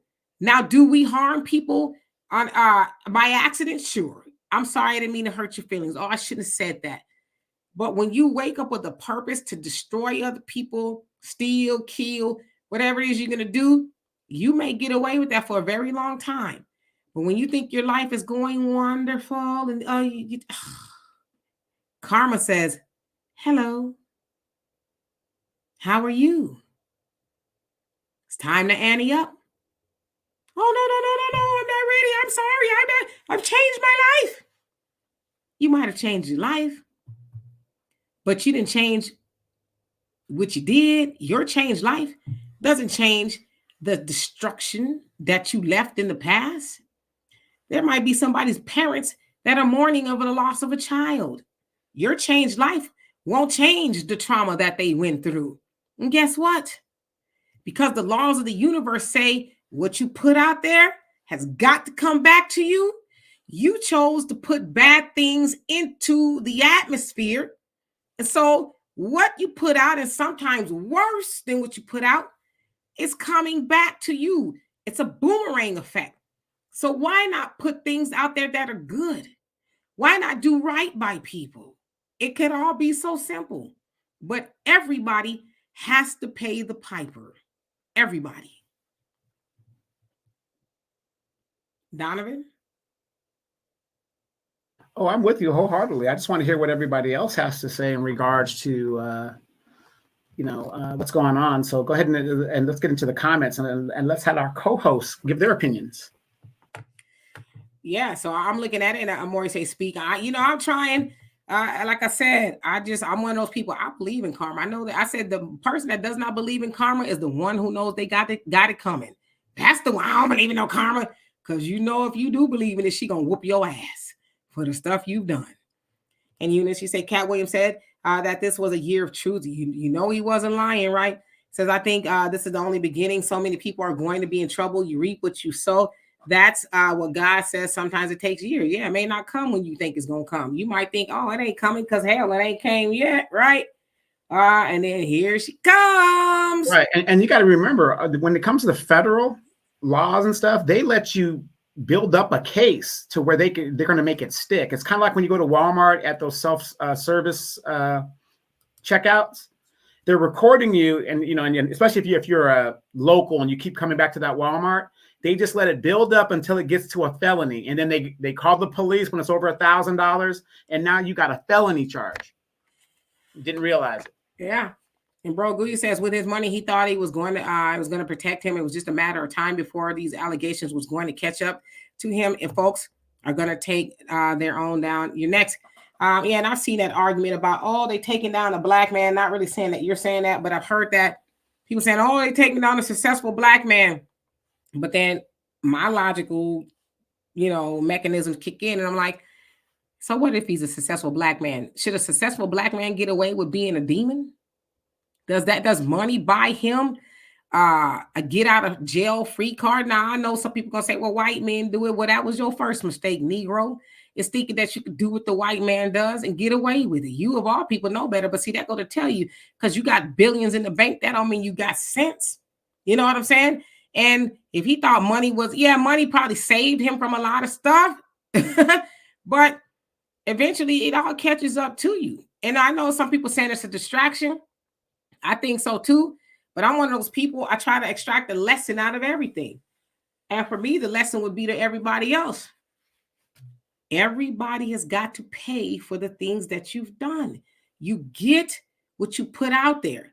So make sure you put good things out there. To me, that's the lesson. Because there's some people probably looking at Diddy. Oh, I looked up to him as a role model. Well, if you're looking up to Diddy as a role model, you look at his whole life's work. Don't just look at him dancing. If you're getting tired of your producer in the videos, you don't just look at him dancing and on yachts and, look at his whole life.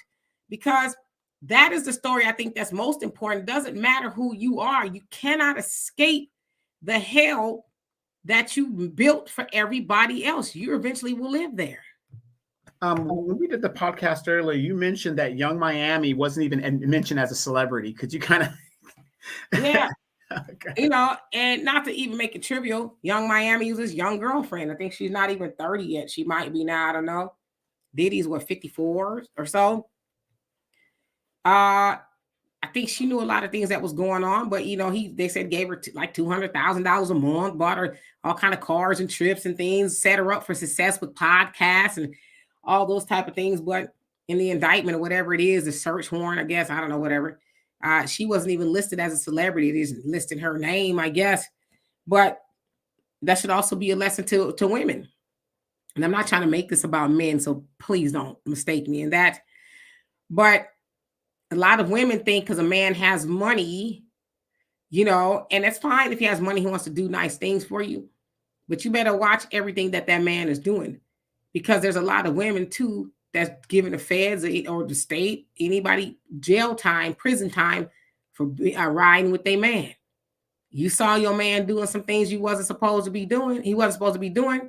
You turned a blind eye to it because you was getting bags and getting the bag and, you know, doing all this other stuff. Be careful, because you may go down with the ship. But the other thing is, what would J-Lo do? And I bring J-Lo up because J-Lo I think she was engaged to Diddy. You know, she was there when the pew pew went down with Shine and all. She was at the nightclub and all happened. She was ducking and running too. But her people said, you got to cut him off. He is going to ruin your career. He is going to be career poison. And she cut him off. And I think Young Miami, who's one part of the City Girls, for y'all don't know, her mistake was not cutting him off. And unfortunately, her career, because the other City Girl, JT, they ain't performed together, nothing. She's now touring and doing stuff on her own. I think she was probably like, yeah, you're going to let your man ruin us. So I'm not going down with the ship. Good luck. So, yeah. Well, I was just watching a thing on the City Girls on YouTube, a real quick clip. I guess JT said, I already gave him 2 years, so I'm not going back. Yeah, she did. She was in prison. Yeah, so I don't blame her. So I'm just reading you guys' comments. Pop says even Biggie knew Diddy was moist. Wow. Yeah, I personally know 2 people very well who said that wasn't a secret, that know that circle very well. And they said everybody knew that. Y'all just not learning that Diddy likes to Diddy the boys. Your average logical thinker says, Demetri Donovan, did y'all watch the Freaknik doc? They leave out a lot. Good for public consumption. Yeah, no. I tried to watch it, but Demetra put an injunction to cut her parts out. So I wasn't at no Freaknik today. Hello, Lady Diana. How you doing? I did watch it.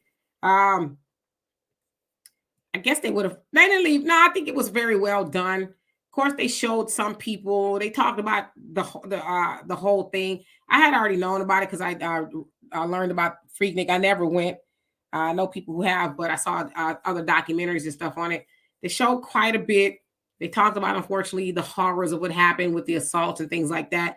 But originally, it started from a good place. It was college students who could not go home because they didn't have the money. And so they decided to invite the local colleges, HBCUs rather, to have a picnic. And they said that the song from Lashik was out, you know, The Freak. And they said the dance, The Freak, was out, you know. So they put it together, Freaknik, Picnic.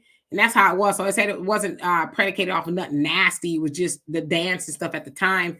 Then, of course, it grew and people came from all over. And unfortunately, some degenerates took it over and did some things with it. Of course, the Olympics was coming into town during, I think, the 90s in Atlanta. So the government there at Georgia was like, oh, we need to make it hard for them because we can't have them doing what they're doing while we're trying to have the Olympics. The world eyes will be on us, and we don't want them to see that. But they also talked about how they demonized Freaknik, but never demonized the spring break from the white people when they were doing things that were just as bad, you know. So my question is this: Clive Davis in the 70s was basically P. Diddy in the 70s. He was running, you know, the show, and, you know, of course, he's very iconic with a lot of stars: Aretha Franklin, Whitney Houston, so on and so forth. But notice he also got P. Diddy started, and Andre Harrell and Uptown. He was the mule behind that. Isn't it funny that white supremacy always breaks its tools after it's done? This man brought artists to the label because Bad Boy was under Arista Records, made millions of dollars for this man. And I'm not trying to defend P. Diddy, but I'm just saying, when are we going to learn the playbook? Guess who is indicted right now and under investigation, and it's not Clive Davis. You said who's under investigation? Not so. It's no, what I'm saying is, it's like, you know, P. Diddy brought all this money to the label, to Clive Davis, and made all this stuff for him. And of course, he probably went to his head and all this stuff. I'm not defending P. Diddy, but what I'm saying is, who is the power behind all of this? These people never seem to go to jail. The Clive Davises, who's the one that Michael Jackson was fighting with CBS Records? Tommy Mottola. Tommy Mottola. These people never seem to go to jail. Yeah, you're right. Holden Pondering, he says, gave them artists back to publishing once their catalogs were dead. He's trifling. Yeah, they I forget which one it was. I forget his name, but he said they would only make like $300 a year from it. He'd already bled it dry, right? But to your point, as far as Clive Davis, because I hear that as well. Oh, you know, these people. Yeah, listen, Clive Davis is them folks, okay? Them folks, they running the ship, and yeah, there might be somebody be behind what Diddy is doing, but accountability. You are accountable for the things that you do to people, regardless of who is behind you. I know that Al B. Sure, you know, I don't know Al B. Sure. I wish I did, but I know people who do. My brother is one of them, and our friend, you know, Terrell is another one. They know Al B. Sure very well, and y'all know Al B. Sure's career didn't take off the way it was supposed to. I mean, Al was the pretty boy of the time. Everybody loved Al B. Sure. Great music, can sing, great falsetto and all that. But it was said that he was propositioned by, you know, some very higher ups, and they weren't white. In fact, they said it was Quincy Jones. I'm allegedly, okay, I'm put all of that. That was like, hey, you killed. And Albie said, who you talking to me? You talking to me? And he was like, no, I don't think so. And his career pretty much stopped right there. I mean, you got to ask yourself why. You know, Albie Sure should have really, I mean, like Chris Brown level and beyond, you know, very talented, but he was not trying to play ball because he didn't want them to play ball with his balls, you know? So he was blackballed. And I was, listen, I'm not even a bars, okay? So yeah, he was blackballed. I call it crash test dummies. When these super people that are behind the scenes, they get these crash test dummies to be the front of the organization, bringing all this money, and then they crash them into the walls, and they continue going on with their lives until the next crash test dummy. Yeah, and that's what Tiffany Hilliard said too. I'm a black one. I'm black. It's like, and you're black and stupid. Okay. And facts and our feelings. Did I verbally say hello to you? If I did not, hello. You said who to be trafficking. I see you know, you trying to defend Diddy, and he should, innocent until proven guilty. So I get that. But it's alleged, especially that he trafficked Cassie. You know, from whenever you move somebody from place to place, usually it's, you know, state to state, city to city, I don't know, against their will to do things, that's considered trafficking, kidnapping, right? So at least they're saying she is one of them that was trafficked. So that's what I know for that.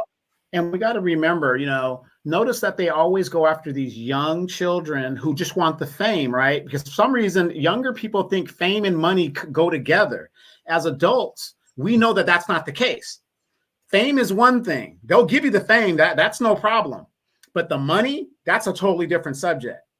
And that's where a lot of them get it confused. You have the Tony Braxtons, the TLCs. They got the fame, but what happened? They didn't have the money. Somebody else got the money. But that's the industry practice. And like I'm saying, we don't teach our kids enough of the business to understand. Not that I know entertainment, but do you see what I'm saying? You're going to go into this field and you don't know enough about it. Clobber, you know what's so funny? I was having a conversation with my daughter about this when it all had happened with Cassie, and I am with you 100%. If anybody got the details, it is Farnsworth. Y'all know who Farnsworth was? I'm telling you, he probably got the all the pieces to the puzzle. There is no doubt in my mind, because I know he had made a statement not too long ago that was like, oh, word? Something about, because he said something that the Jay-Z said something about we gonna start telling the truth or whatever at the Grammys. And then Farnsworth, when I understand, reposted it or something. But yeah, I'm with you. That's the one I don't think Diddy want to talk. Honeydew, what it do? How you doing? Says he had to rewind, but continue blessings. Well, continue blessings to you as well. Facts and feelings. He says Cosby has 70 women accuse him and zero evidence to support the accusations. Yeah, I mean, I honestly think that Bill Cosby did some things that were inappropriate. I don't think he broke the law. I think that he was held as a scapegoat. But in Diddy's case, there's just too many people saying that some funky things happened. Even that of Kid Cudi. He thought that he was talking to Cassie and they were recording or something like that. I don't know. And he told him he was going to blow his car up if he didn't stop talking to Cassie. And guess what happened? His car was blown up in his driveway a couple of weeks after that. I don't know. I think they said Wale was dangled up off of a balcony because he was in the studio recording with Cassie. And I guess maybe he was talking to him. Allegedly, this is what they're saying. And they said that he was dangled off of a balcony. So, facts not feeling, I hear what you're saying, but the old people got some saying, you know, whatever, kind of, sort of.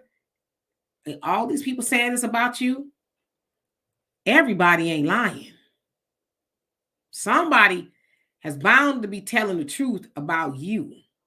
Yeah, and actually, Suge Knight has a podcast from jail. He kind of alleges some things that went on between the East Coast, West Coast situation. Yeah. Because, you know, for a long time, they was thinking that Suge Knight has something to do with Tupac. But Keefe D, who was the last surviving person that was involved when Tupac was taken out of here, he said, yeah, he's implementing Diddy. So it's like everybody lying on Diddy. Why would they be picking on Diddy? Is everybody sent? I have questions. Thunder says, I saw another thing to stock up on if you can feminine products. I don't got that issue no more. For those of y'all who do, there will be some ladies out there who leave these things. And fellas, you would be a big help if you have these feminine products ready for your woman. Yeah, y'all get on top of that. Eunice, you say God's word says bad association spoils useful habits. Even if we're young, we still know what is right and wrong. Whatever we do, there's consequences. The question is it worth it? Yep, you will pay. It's not if, it's when. You will pay. And Poppy says, he's a male diddler, y'all. You crazy. Yeah, something like that. The guy from Texas says, Jaguar Wright said Diddy was caught having relations with Andre Harrell and my other baby, Christopher Williams. That's what she said. She walked in on it is what she said. And I'm so mad about it. You know why I'm mad about it? Because I know Christopher Williams is not like that. I don't know. I'm just playing. I just imagine he's not like that. But it sounds like Diddy. You have a baby with Stacey Dash, so I wouldn't think he would be like that. Yeah, I mean, it sounds like there's a lot of coercion going on because there's a guy who was suing him now as a producer, basically says that he was trafficked as well and was forced, coerced, I guess, if that's a better word, to do some things that he didn't want to do with some dudes. So God forbid if that did happen to Christopher Williams, he's got a story to tell as well. You know, I just told you about the story about Al B. Sure he didn't want to play ball. And as I'm sure there's a lot of people in there was like, damn, I really need this career. You know, they look to the left, to the right, and said, well, who gonna know? And unfortunately, you know, they even said, God forbid, and these are allegations, that potentially something went on with Usher and Justin Bieber, because Justin Bieber was left in his care as well. So it's horrible if any of that is true. I just want to ask this question. Did not P. Diddy, or Love, as he's known today, wants to be known today, did he not attend Howard University? What is going on at these higher education, prestigious so-called black colleges where you have these people that have influence and have reached whatever heights that they seem to prey on their own people? Kamala Harris went to Howard University. What are they teaching at these universities to where these people are monsters? They're monsters. Yeah, and I don't know because my girl A. Marie is also an alumni of Howard, so we're not gonna say nothing bad about her. No, but I don't know if it's alumni oriented or whatever. I just think that Diddy has probably always been a depraved individual. I think he's always been Donovan. How did they describe Michael Myers? What as a what? Those eyes. Oh. Lifeless eyes. I look into Michael's eyes, and there's nothing there, absolutely nothing. And I knew he was evil. We have to do something about him, so we got to keep him. We got to keep him. He's not going to town. We got to go back there now. That always messes me up.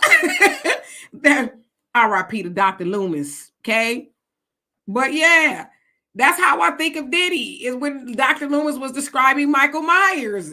There's nothing there. Those eyes, that's how you look at Diddy. He kind of do look like. Well, we know he can't close his damn mouth. We know that. Right? Halitosis must be a real deal with him. You took it a little too far. Yeah, girls gone wild, honey, dude. Yeah, that dude, what's his name, Francis, whatever he did, he went to jail behind some mess. But yeah, they still going wild. Yeah, Craig Mack, that was my baby too, y'all. That was supposed to be one of my husbands. It's Craig Mack, and he had some beef with Puffy over the money too, and he ain't here no more.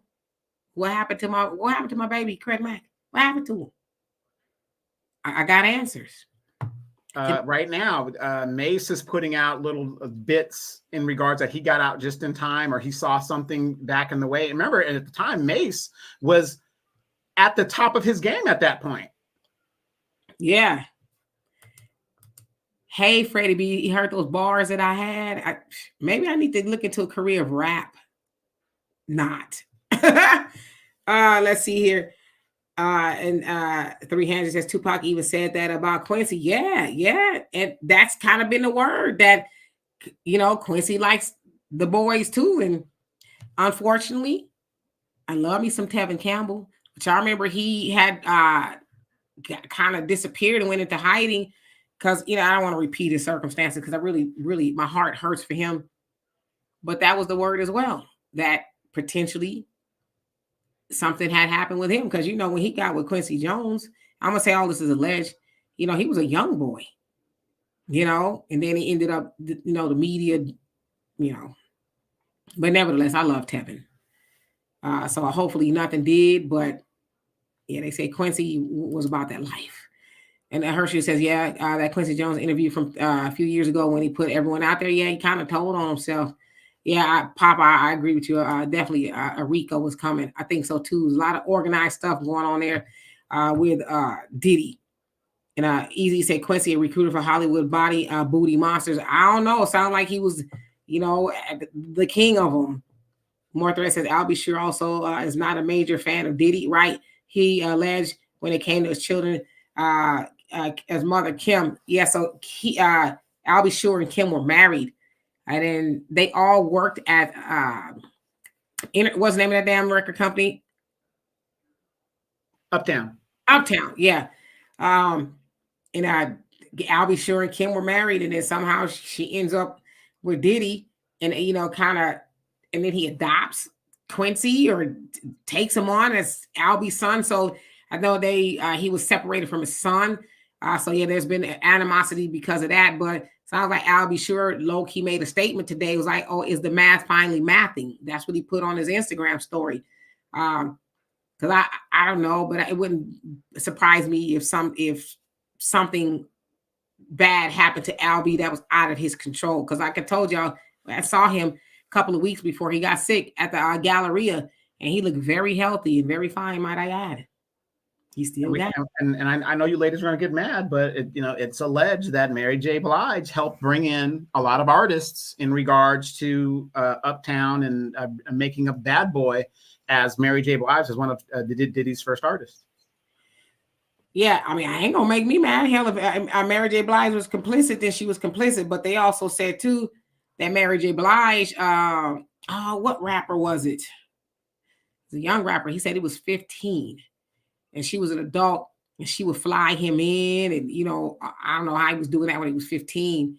But, yeah, I can't remember the name of the rapper who said that. But, yeah, that's what he said. So, about Mary, that she liked him young as well. Metamorphosis said, what happened to the list of people that were on Epstein Island? Seemed like it disappeared. You know why it disappeared. Because it had some people in some very high places that was on that list. Holden Pondering says Diddy was requesting Cassie to seek out men with big, with her white nails, and his, that's what it was, that she said in her lawsuit. So, I mean, I don't know. Pop says Albie Sure is old. Damn, I remember when his album dropped. Listen, that brother may be old, he's a little older than me, but he's still fine. I seen him with my own eyes. He's still fine. He still got it. Very tall too. I didn't know Albie Shore was that tall, but you know he has slimmed down. He looked really good. And then to hear that, you know, he damn near died, and it was he was like, I don't even know how that happened. He just woke up from a coma, and I think he was in a coma for weeks, maybe months, and didn't know what happened to him. So did he survive? Did he? I don't know. You say so much smoke around Diddy. Yeah, so everybody ain't lying on that, man. Roslyn, how you doing? Says I still have my Albie Shore cassette tapes. Yeah, I remember being in my brother's 88 Nissan and we was bumping that tape. Yes, indeed. 1988 was a very good year. That's when the Nissan Sentra came out and he had that box-shaped Sentra and it was black. Yes, indeed. And more threats, Albie Shore has alleged that Diddy did a lot to Kim as well. Yeah, he's also, alleged that maybe she ain't here due to no fault of her own. That's what the word on the street is, and Albie Shore has alluded to that. Micah says, yeah, Clive and Quincy are switch hitters. Lord have mercy. Brogu says P. Diddy is not the only one. He's the tip of the iceberg. In near future, you're going to see a lot of big name people going down. And I said this a while ago. I wouldn't be surprised if Jay-Z somehow is roped into this. There's no doubt in my mind, I'm going to say allegedly, that him and Beyonce have paid a lot of hush money to people. I wouldn't doubt that they have. There's no doubt in my mind. I think they wrote a lot of checks. Now, shut your ass up, you know. Yeah, there's a lot of NDAs, you know, when you just, go to their houses. They don't want nobody to say nothing about nothing. Yeah, and Gilbert, I agree. I think Bill Cosby was freaky, but I don't think he did nothing to those women they didn't want done to him. You know, I don't know. I wasn't there, but I just don't buy that one. A black man. Well, you want to get into the industry, you got to do it some way. You don't got to, but the casting couch, you know. How you doing? Long time no see. It says, I'll say this during doing production work. I assisted in building stages at several celebrity homes. To go in Diddy's Beverly home, they copy your ID and you have to sign an NDA. That was strange to me. Yeah, so there you go, insider. Yes, Dunamis is in the industry, so I totally believe him. But like you said, what you doing up in here? If I'm just working, I shouldn't be seeing nothing crazy. No way, right? I mean, unless you, I don't know, making a recipe to something you don't want nobody to stay. I don't know. But yeah, I would think that is strange as well. Metamorphosis says the media made up West Coast, East Coast, and rappers ran with it. Yep, I totally agree. And the lady Diana said, I still cry over Tupac. Yeah, my daughter, she fangirls over Tupac. I'm like, you wasn't even, yeah, she was here when Tupac was gone, but you was 5, okay? Right, that's what I'm saying. She's just a baby. She's just a baby. Right, but they fangirl over Tupac. You know, how fine he was. One of my daughter's favorite Tupac song is Hit 'Em Up, and she know all the words. I'm like, I mean, it is a pretty good song, ain't it? Mine's a Thug Passion, yes. Mine the same song when he broke his verse out. Yep. No. Remember the song? He did a lot of features. Him and MC Breed. I gotta get mine. You gotta get yours. Yes. I gotta get mine. Yeah, that was my favorite. Mm-hmm. R.I.P. to MC Breed. Hey, Common Man, how you doing? Rosalind say these women wanted their come up. Yeah, with Bill Cosby, I think that's the case. I mean, Bill Cosby being a very black man in the 60s, 70s, and whatever else, and he doing that to mostly white women. See, that was the other part. We needed Dr. Umar back then. Oh, you bunny hopping? And maybe he wouldn't have been bunny hopping. But no, we don't need a Dr. Umar who's loving them big heavy Big Shirleys and trying to deny it. Yeah. Ain't nothing wrong with a Big Shirley if that's what he like. More push it to the cushion, more motion to the ocean, shade in the summertime and heat in the winter, baby. I never know that woman. I don't know that woman. He was smashing that. Oh, you talking about that one that ran up to y'all? Wish y'all want Omar to be caught up in some nonsense so bad. He said no shade to the sister, but she ain't my type. He said she would not be my type. I'm sure she's a lovely woman, but he smashed that. He did. And yeah, I agree. Facts. I feel like innocent until proven guilty. I mean, we don't know, right? But I'm just saying. Easy says D when pure they throw speculation. Money. We're just purely speculating here. Yeah, I mean, but damn, everybody can't be lying on you. Damn, Easy says, D, when they throw money at you, it's a test. A lot of these dudes, man. Oh yeah, they were like, how long you just gonna put the head in? No, you got the camera sensor, making it's like James Bond, making sure there's no small cameras here and there and looking at everything. I want a completely empty white room. Hey, Black America says nobody can make you be gay. Come on, man. I mean, I agree with that, but then I think coercion has a lot to do with it. I mean, you've been in prison and listen, I'm not saying that happened to you. I'm not saying you dropped the soap and then I ain't saying that, Black America. I'm not saying that. But there's a lot of men who went to prison that were forced, coerced into doing something they didn't want to do. They weren't gay before they went to prison. So I think that's two different arguments. Whether you want to do it. If you want to do it, then yeah, you might already have some tendencies. You just don't know it yet. But there's a lot of people that have been coerced into doing that, having their manhood taken from them, in lack of a better word. So I think we really need to be careful about that. Potent Pondering says, I think money will apply. Many people sad. Yeah, they probably thinking, well, who's gonna know, right? And unfortunately, we might know. M said, where's the truth? We can handle the truth. And Buckhurst says, Christian Williams, don't make me. Yeah, I'm sure he didn't want to. I mean, I really feel bad for him. Eunice says, love needs to change his name to hate, to the devil. Is what he needs to change it to. Brogu says, Usher is on video basically implying that something went on and he was like bragging. He was only 13 at the time. Yeah, I saw a documentary where his mom left Usher in the care of Diddy. And it sounds like she regrets doing that. And she told him, hey, make sure you look after my boy. But probably knowing what she knows now, she probably wish she hadn't done that. Oh, my God, I saw this documentary called Quiet on the Set, The Dark Side of Children's TV. It's on HBO. Oh, my God. It talked about the horrors that went on at the Nickelodeon studio. They talked about the Nickelodeon, the shows in the 90s. Of course, if you had children in the 90s, you watched a lot of those shows as well. And they talked about Dan Schneider, who was the creator and stuff of a lot of those shows, was just a horrible tyrant, destroyed a lot of people, fired a lot of people, a lot of misconduct. There's one, he's an adult now. He's like in his 30s. Drake Bell is his name. He was horribly assaulted. There was a couple of, them folks, the pedos, if you will, on the set that got arrested. And this particular child actor was horribly assaulted by one of the dialogue coaches. And this part made me so mad because his dad was his manager, right? And his dad saw some things in the dude and he was like, nah, you getting a little too close to my son. He said he never left his son alone with the guy. And so he raised the question to somebody like, yo, he a little getting too kind of close to my son. His son was like 12, 13 at the time. It's like, you're getting a little too close to my son. So he was like, I don't like that. And they was like, oh no, well, he's gay. You being homophobic. He was like, listen, I'm letting you know I don't like it. So the guy's name was Brian Peck, is the guy that did this to Drake.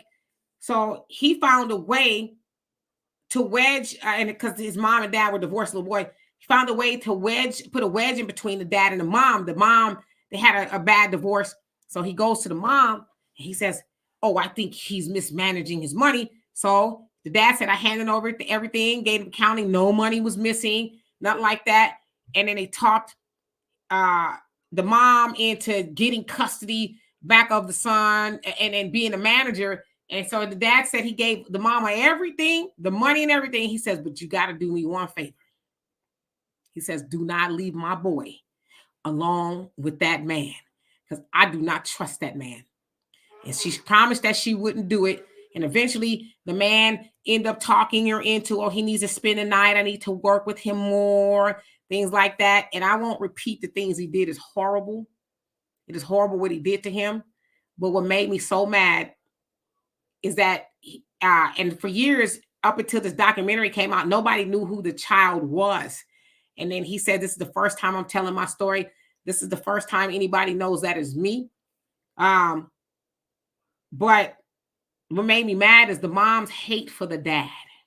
She hated the dad so much that she left her son unprotected with this monster who horribly abused her son. because the lady asked him, she says, well, what did he do to you? He says, I don't want to talk about it. He says, but just do this. And they, talk about it throughout the series. They actually spent the whole episode talking about him. He says, do this. Imagine the worst thing that could happen to a boy child. He said, it was worse. He says, I don't want to get into that, but the mom's hate for the dad left her son unprotected. She left him with this man. And he says, I got a girlfriend at the time. And he was over his girlfriend's house, and the guy was calling the cell phone. He didn't answer because he was like, I'm not going to go hang out with him. I'm with my girlfriend now. So then the guy starts calling the girlfriend's house, the mom. He said he rang the phone like 40, 50 times. So finally the mom picked up, was like, yo, what's going on? Oh, I really need to talk to him. So she says he hands him the phone, and the mom could see the conversation with him was uncomfortable. He's like, no, I don't want to come over there. So he says the mom calls him in the kitchen and says, okay, what's going on here? He says, oh, nothing. I know he's kind of weird. She's like, nah, something else going on. So she called his mom. She says, something is going on with this Brian dude and your son. He's going to go see my therapist the next day. So he went to the therapist, but he never told. So he said one day I couldn't take it anymore. And he told his mom. And so then they flash back to his dad. And the whole time his dad is an emotional wreck. He says, because I'm so traumatized that my son was traumatized. I did not want him around my son, but his mom didn't listen. And my son, will forever bear those scars of what happened to him. And it's really, from my opinion, because the mom hated the dad so much that she didn't care what happened to her son. Very sad, but it's called Quiet on the Set. And it'll blow your mind. Yeah, well, remember the two Coreys, horrific stuff that happened in that story. They talked about them too. They talked about the monsters, let's call them that, the monsters in Hollywood and all that they are allowed to do to children. So the children are unprotected. They're always supposed to have a teacher or a parent on the set, but they said they cultivated an atmosphere to where a lot of times the children were unprotected, and Amanda Bynes, you guys may know who she is. She's one of the most infamous stories other than this Drake Bell that we now know about. They said that perhaps this Dan Snyder did some things to her. They said she had 2 pregnancies by the time she was 17. They don't know who it was. So it's just a lot of things going on. But when you think about... And you can see why she went crazy. Yeah. Oh, yeah, definitely. And a lot of them had issues. But you think about somebody as far back as Shirley Temple, right? Shirley Temple was like the first child star, first millionaire child star and all that. But if you look at some of those movies... Well, Natalie Wood. No, but even before Natalie Wood, there was Shirley Temple. But look at how Hollywood dressed her in those movies. Look at the dynamics of Shirley Temple and those grown men in those movies. If you look at it, it's going to freak you out. Because I did it, I read up about it years ago, and they said usually it was Shirley Temple, who was like, 5, 6, maybe. They had those really short skirts, the little cute little Bobby socks, and then the grown men who are just, they're just so enamored by her. Oh, they're just so love struck by her. They said that was out of pedophilia. And then if you watch some of the movies, in the movies, you'll see the men kissing her. Yes. Yeah. They talked about that too. And so how the Black America shut the F up, respectfully. But they talked about they talked about that. They talked about the 2 Coreys, Corey Haim, Corey Feldman, and the things that was done to them. They were kind of the first people on that wave, if you will, trying to ring the alarm about what had been done to them, but people dismissed it. And so when this whole Me Too thing jumped off, Corey Feldman, is it Corey? What other one's alive? Not Corey Haim. Corey Feldman's the one that's alive. Yeah. He was like, oh, but when we talked about it, y'all dismissed us. Y'all said we were crazy. Y'all didn't believe us as children that endured those things. But now these women are coming forward. Now y'all believe them, believe all women, but y'all didn't believe children. So yeah, it's called Quiet on the Set. It's sad, but it's an eye-opening. I think if you're ever thinking about putting your children in acting in Hollywood, you might want to be careful, because those are some sick people. that are working in Hollywood. He says even Kenan Albie Shure's son played a character like Diddy and was killed. So you're talking about Quincy was on Kanan. I think that's how you say it. Yeah. They also said that Diddy, Quincy is taking care of his sisters, probably for obvious reasons, right? So I'm gonna just skip down. I'm sorry. I do see comment. Hey, brother Jonell, how you doing? Hope you're doing well. Black America talking about this channel's turned to a conspiracy channel. You will lie, and you will lie. In fact, I feel says a lot of those dudes willingly went with Diddy. Yeah, I'm sure they did, you know, but we got to put in coercion. You know, if it's a matter of you eating, I'm not saying I would do it, but it's a matter of you eating. Somebody talking about doing something to you. Okay, once I got to do it once. I'm not saying I would, but I understand, you know, a lot of times those people, and Donovan, you talk about this a lot, come from abject poverty. So it's almost like what will you do for a Klondike bar? You know, that is that theory. You know, I told my age with that one. Wait, well, one of our favorites, our favorite actress of all times. Don't fuck with me, fellas. She came from abject poverty and she did the casting couch and all that other stuff and worked. I mean, if you look at entertainment, Joan Crawford, she started from dirt, nothing, and worked her way, wasn't a trained actress at all, and worked her way all the way up to be the premier queen of her era. This woman came from abject poverty, and she was willing and known to do the casting couch for scripts and, you know, other women, and allegedly all this stuff is alleged. But again, you know, when you come from nothing, what will you do for a Klondike bar? You know? Yeah. And a lot of those mothers will sacrifice their children, and a lot of them did, you know, for money. And that's why I always say too, when I talk to different people who may be activists, I say, if you're an activist, make sure you have another means of living, like you could take care of yourself. Because unfortunately, people who are activists and don't have a way to take care of themselves, they end up eating off of people who are already victims, right? They end up, oh, you got to pay me this, you got to do this, you got to do that. But if you have your own source of income, it comes from your heart more. So I say that to say, if you will have a child that needs, you know, may want to go to Hollywood, make sure they're not feeding the family. Because in a lot of those stories on that show, Quiet on the Set, they talked about how I was the backbone of the family. I knew it was on me to get my family out of the hood. They were resting on me. So a lot of times our parents didn't say nothing. They tried, but then they didn't want to rock the boat. And then some of the parents, it was a black lady, big ups to her, who didn't like some things that was going on with her son, and he got fired. But she says that caused a wedge between her and her son, because he felt like she ruined it for him because all she needed to do is be quiet. But they both said in hindsight, my mom saved me from what we now know went on.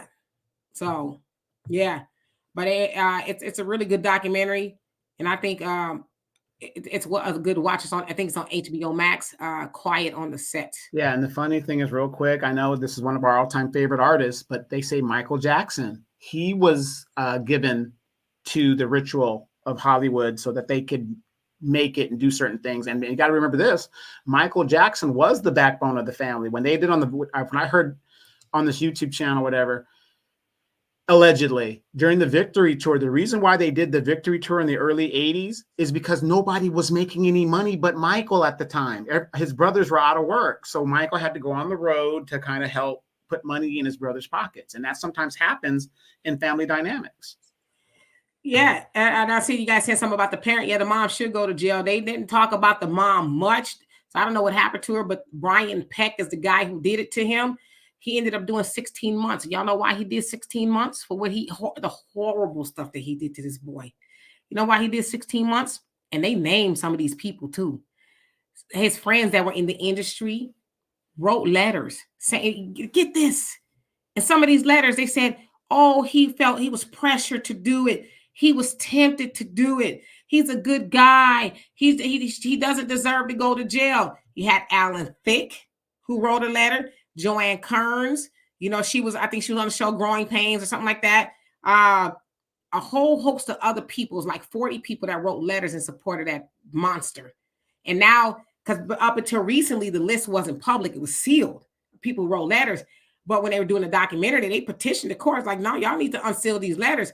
And they expose them. And so people are just like, you're horrible, you know, and they're saying, oh, we didn't know all that went on. It's like, nah. And then so Drake Bell, the boy at the time it happened to, he said when he went into court, it says everybody that was defending Brian Peck was full.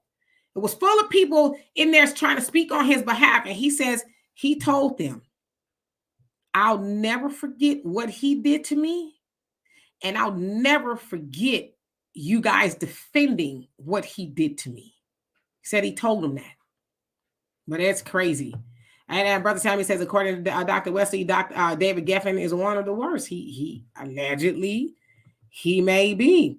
And I'm reading y'all comments. Yes, that guy from Texas says Amanda Bynes was seen running around downtown naked. They destroyed her. They did a number on her because she was not like that. She was, and Britney Spears. And then before you say this, Donovan, yeah, Britney Spears. When I watched that, the guy talk about his son, they were trying to take conservatorship away from him, and so they basically said, you know, made it seem like we're gonna take it, or you're gonna give it to us. And then the mom got involved. So then I thought about Britney Spears' dad, because Britney Spears' dad probably said, "Nah, y'all not taking my daughter from me," because he ended up with conservatorship over her. And they vilified him. Now they vilified him. Now look at Britney.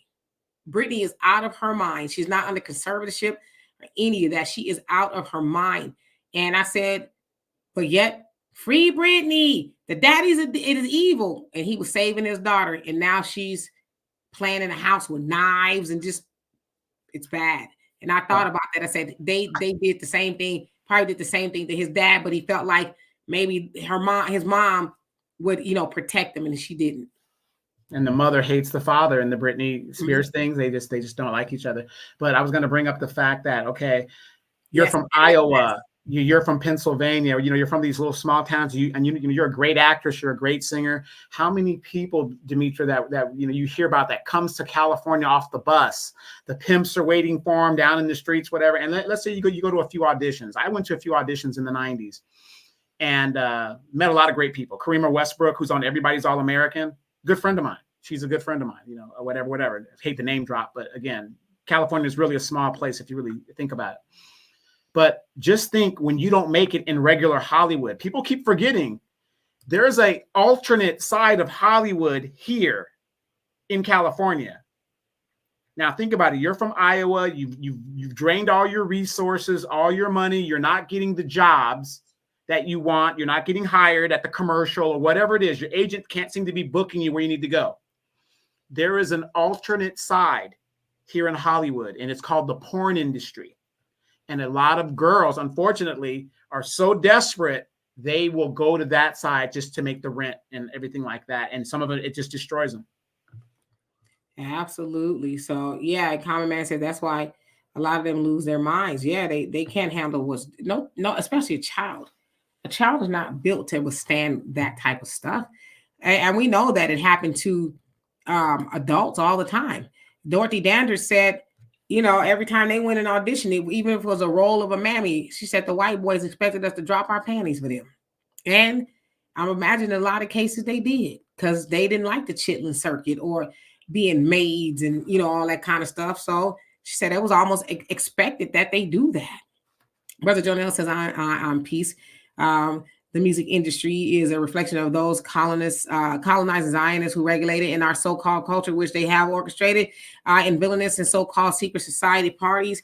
How is another people over our Black talent to demise is what we really need to define for our own awareness and economic advancement. To take it back, Diddy is an example of how our music industry is regulated and how the leash is pulled on minor and big level by its vile owners. Yeah. And I truly believe that Diddy is probably just a part of the problem, but he's a part of the problem. Well, again, and I agree with him wholeheartedly, but we have a thing called Tubi, and we have people that are writing scripts that reflect what's going on in the hood. A good example of a movie called Bassinet. I saw the movie, and I'm just like, Bassinet, I'm sorry. And I'm just like, what the hell is this? And I mean, what depraved mind could come up with this type of script. It's sad. Yeah. So we're gonna get out of here, but that is a really good documentary. It'll break your heart, because nobody protected those children. And Drake Bell, I think he was 13 when that started happening to him. And I'm like, something so heinous happens to your child, and you don't know that's going on with your child. Because you could see the transition in like the different pictures, because he played on the show Drake and Josh, something like that. But the photos that they showed him throughout time, you could tell that he was just a shell of himself. You know what I mean? He was completely, could tell that he was traumatized. But nobody helped him until, he finally said, this is what's going on to me. And the man got 16 months. And he was rehired at Disney. And then people found out and said, hey, y'all got a pedophile working with children still. And then Disney's like, oh, well, we didn't know. It was like, how y'all not know? That was like kind of like the trial of the century type of thing. And y'all still hired this man to work with children? Wasn't there a Democratic donor that a lot of politicians depend on to get money that was recently convicted, or he died or something like that? And he was a known pedophile. He was like hiring hookers and killing. He killed somebody or something. He was killing them. Beck, I think was his last name. Something like that. Yeah. Democratic donor. And something like that. Yeah, but I know what you're talking about.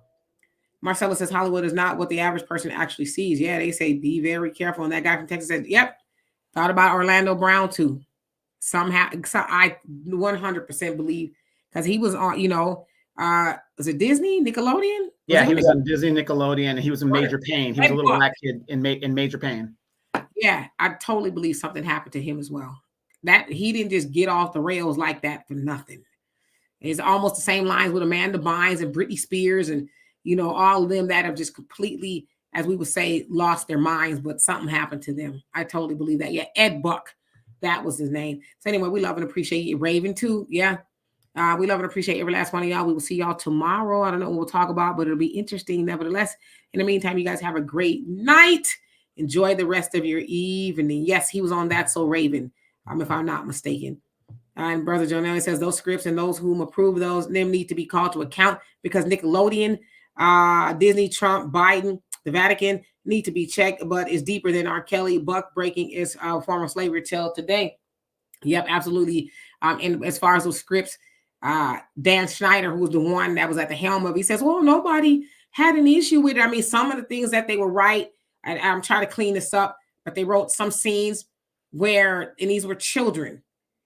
They had one of the black characters, I can't think of his name, but they had a character called Nose Man, right? So he had this fake nose, okay, big fake nose. And on the sides of his costume, it was supposed to be noses. But if you look at the costume, they look like penises. Big brown, I kid you not. It looked like it. And so the other character he was interacting with, he's talking to her, and he sneezes because he's Nose Man, right? Then they shoot the camera at her, and the stuff that comes out of your nose hits her in the face. And so people who watched it said, oh, that was I'll call it a money shot, right? What they do in pornos. And I'm like, golly, those are some sick they sick. Because that's clearly what it was. But children wouldn't know that. But when you look at that, there is no mistaking that that's what that was on his costume. And they was two black boys, they're grown-ups now, said that they would have them, for some reason, wearing little tights, that they were almost naked. And they were like, why do we got to wear this? This is, why do y'all have us walking around like this? But they said it felt like they were naked. So, and Al says, did he produce New Edition for 3 years? Oh, Lord. As a matter of fact, New Edition did one album on Bad Boy Records, and then they just dropped off. They said, nope, we're not doing this anymore. And that album wasn't successful, by the way. I know one thing. He better not have touched Bobby, Ricky, Mike, Ralph, Johnny. None of them. You. Let me hear you did something to Ricky. Let me hear you did something to Ricky. It's going to be a problem. Okay, Ronnie. Let me hear you did something to him. Anyway, good night.